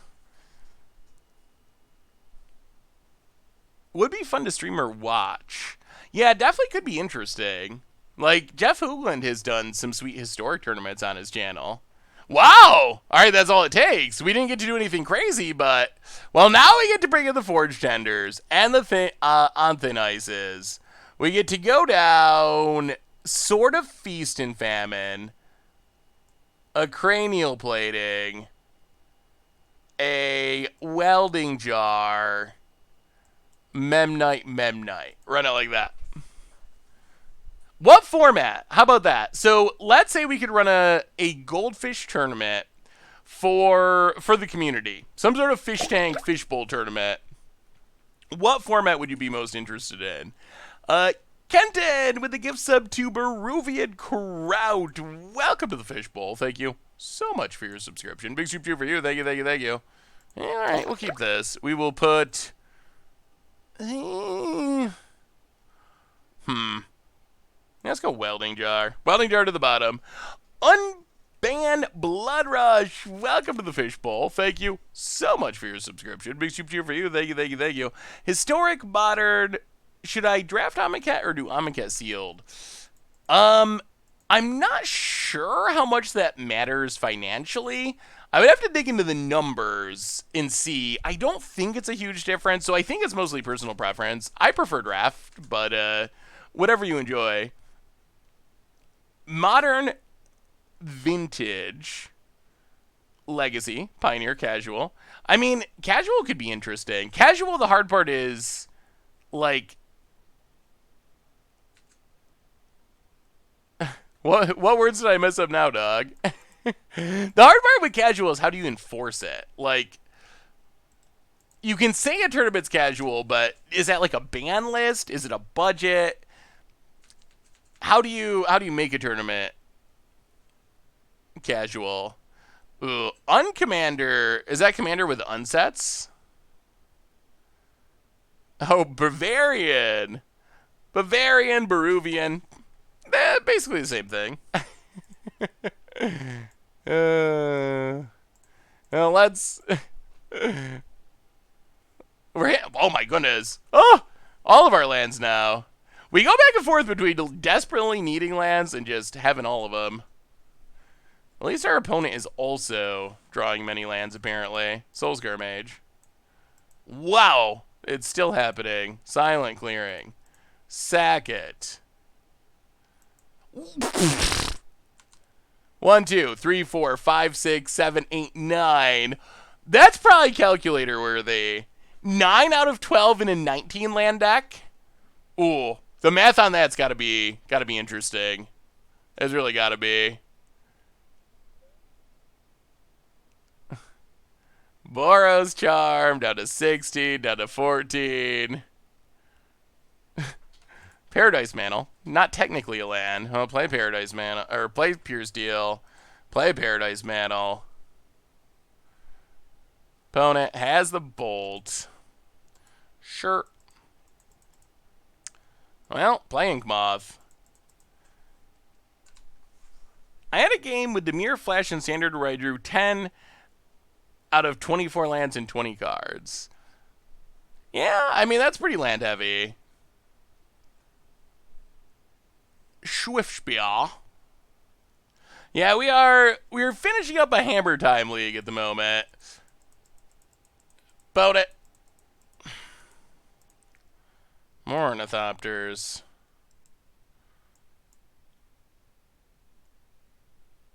So awkward. Take an Infect, opponent. Take an Infect. Oh, this deck. I think it's about a 0.0007 chance, but I might be wrong. That sounds about right. I figured there would be several... There should be several zeros in there. Can you say hi to my friend Willie? We see your videos each day. Oh, well, of course. Hello, Willie. And how are you, Zesta? Opponent Lightning Bolts. And hits us. Uh-oh. Well, Pump Fake. Boros Charm. All right. I kind of do want to calculate it really quick. We gotta see. 9 out of 12 in 19 lands is something. All right, this is it. The last game of our league, of our stream, can hammer time. This new, not super great build. Can it redeem itself right at the end? Is it possible? Good Lord, what's going on? All right, 60 cards, 19 lands, sample size of 12, 9 hits. That will happen. Oh, man, you nailed it. 0.00076. So, yeah, not often. Very, very, very much not often. So this is all equipment, no threats. Really? All right, this is somewhat reasonable. Removal eventually. Puresteel. Yeah, we'll try this. We will put a bobble to the bottom. No, silent clearing. Crack it. Or tap it. Yeah, the tattoo art cards are pretty good. Get a hammer. That's what we came here to do. Pass the turd. You guys should do a commander clash where you make a deck for different players. My friend and I did it. It was interesting. Ooh, yeah, we've done it in the past, like a gift exchange type episode. We haven't done one recently though. But yeah, that is a good idea to revisit. Well, play the Mem Knight, pass the turn. Hey Seth, do you think it would be cool if Wizards made a not tournament legal mini set with legendary creatures for something like 100 content creators? You could be something like Seth, probably better to Seth for an Olive. Whatever an artifact or creature enters the battlefield, it may trigger. If you cast a card, you mispronounce a name, copy the ability, you may choose new targets for the copy. That would definitely be interesting. Kind of like a content creation focused unset. Hey, what's up, Dead Predator Jogo? Welcome to the Fishbowl. Thank you so much for your subscription. Big soup cheer for you. Thank you, thank you, thank you. Awkward, awkward, awkward. We can't really play Puresteel because we know there's a bolt. Ugh. Well, hit our bonnet. Yeah, that could be funny. I think the question from Wizards' perspective would be, is that something people would buy? Maybe there is. Like, is the content creation community, like, big enough that would sell a set? I think it would be funny. Like, I think it would be funny to have a card like that. I would like it. And that was a good design. That would be a perfect design for me. All right, opponent gets rid of the Mem Knight. Hits us down to 16. Passes. Mem Knight. Always a Mem Knight. I'll play Mem Knight. We can't actually Anthonize. Castle Ardenvale! Who built this deck? Who built this deck? I'm going to send a letter to the editor. There's a lava dart. Castle Ardenvale with 19 lands. I mean, I guess it would have been okay in the Flood Out game, but right now it is keeping us from casting Anthonize and really doing anything else. Opponent hits us down to 14. Well, I mean, we can't not do anything or we're just literally going to die. So Puresteel Paladin, playing Mishra's Bobble. Oh, this is so rough. Oh, I love Hammer Time. It hurts.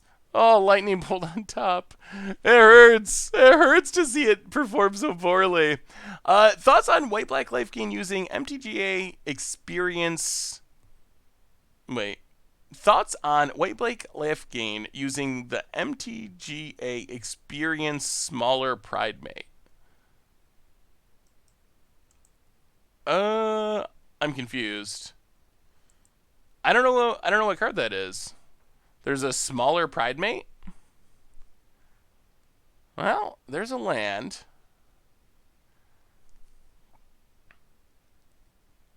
I forgot to add, Seth probably better known as Saffron Olive has a better beard than Vince. That's the most important line on the whole card.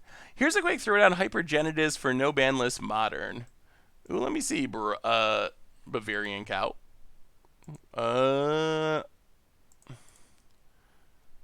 okay, sure. Oh, super dead.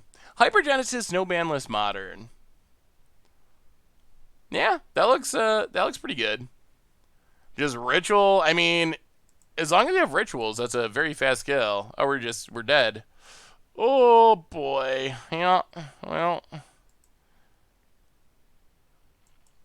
path. Get a land. Go to 1. There's a lava dart. Oh wow.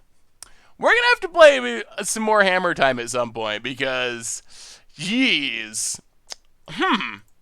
So what did we learn tonight? I don't even know what we learned tonight. I did learn that I don't like this build of Hammer Time. I think it's cool that people are still experimenting with Hammer Time and trying different builds, but this one felt really bad to me.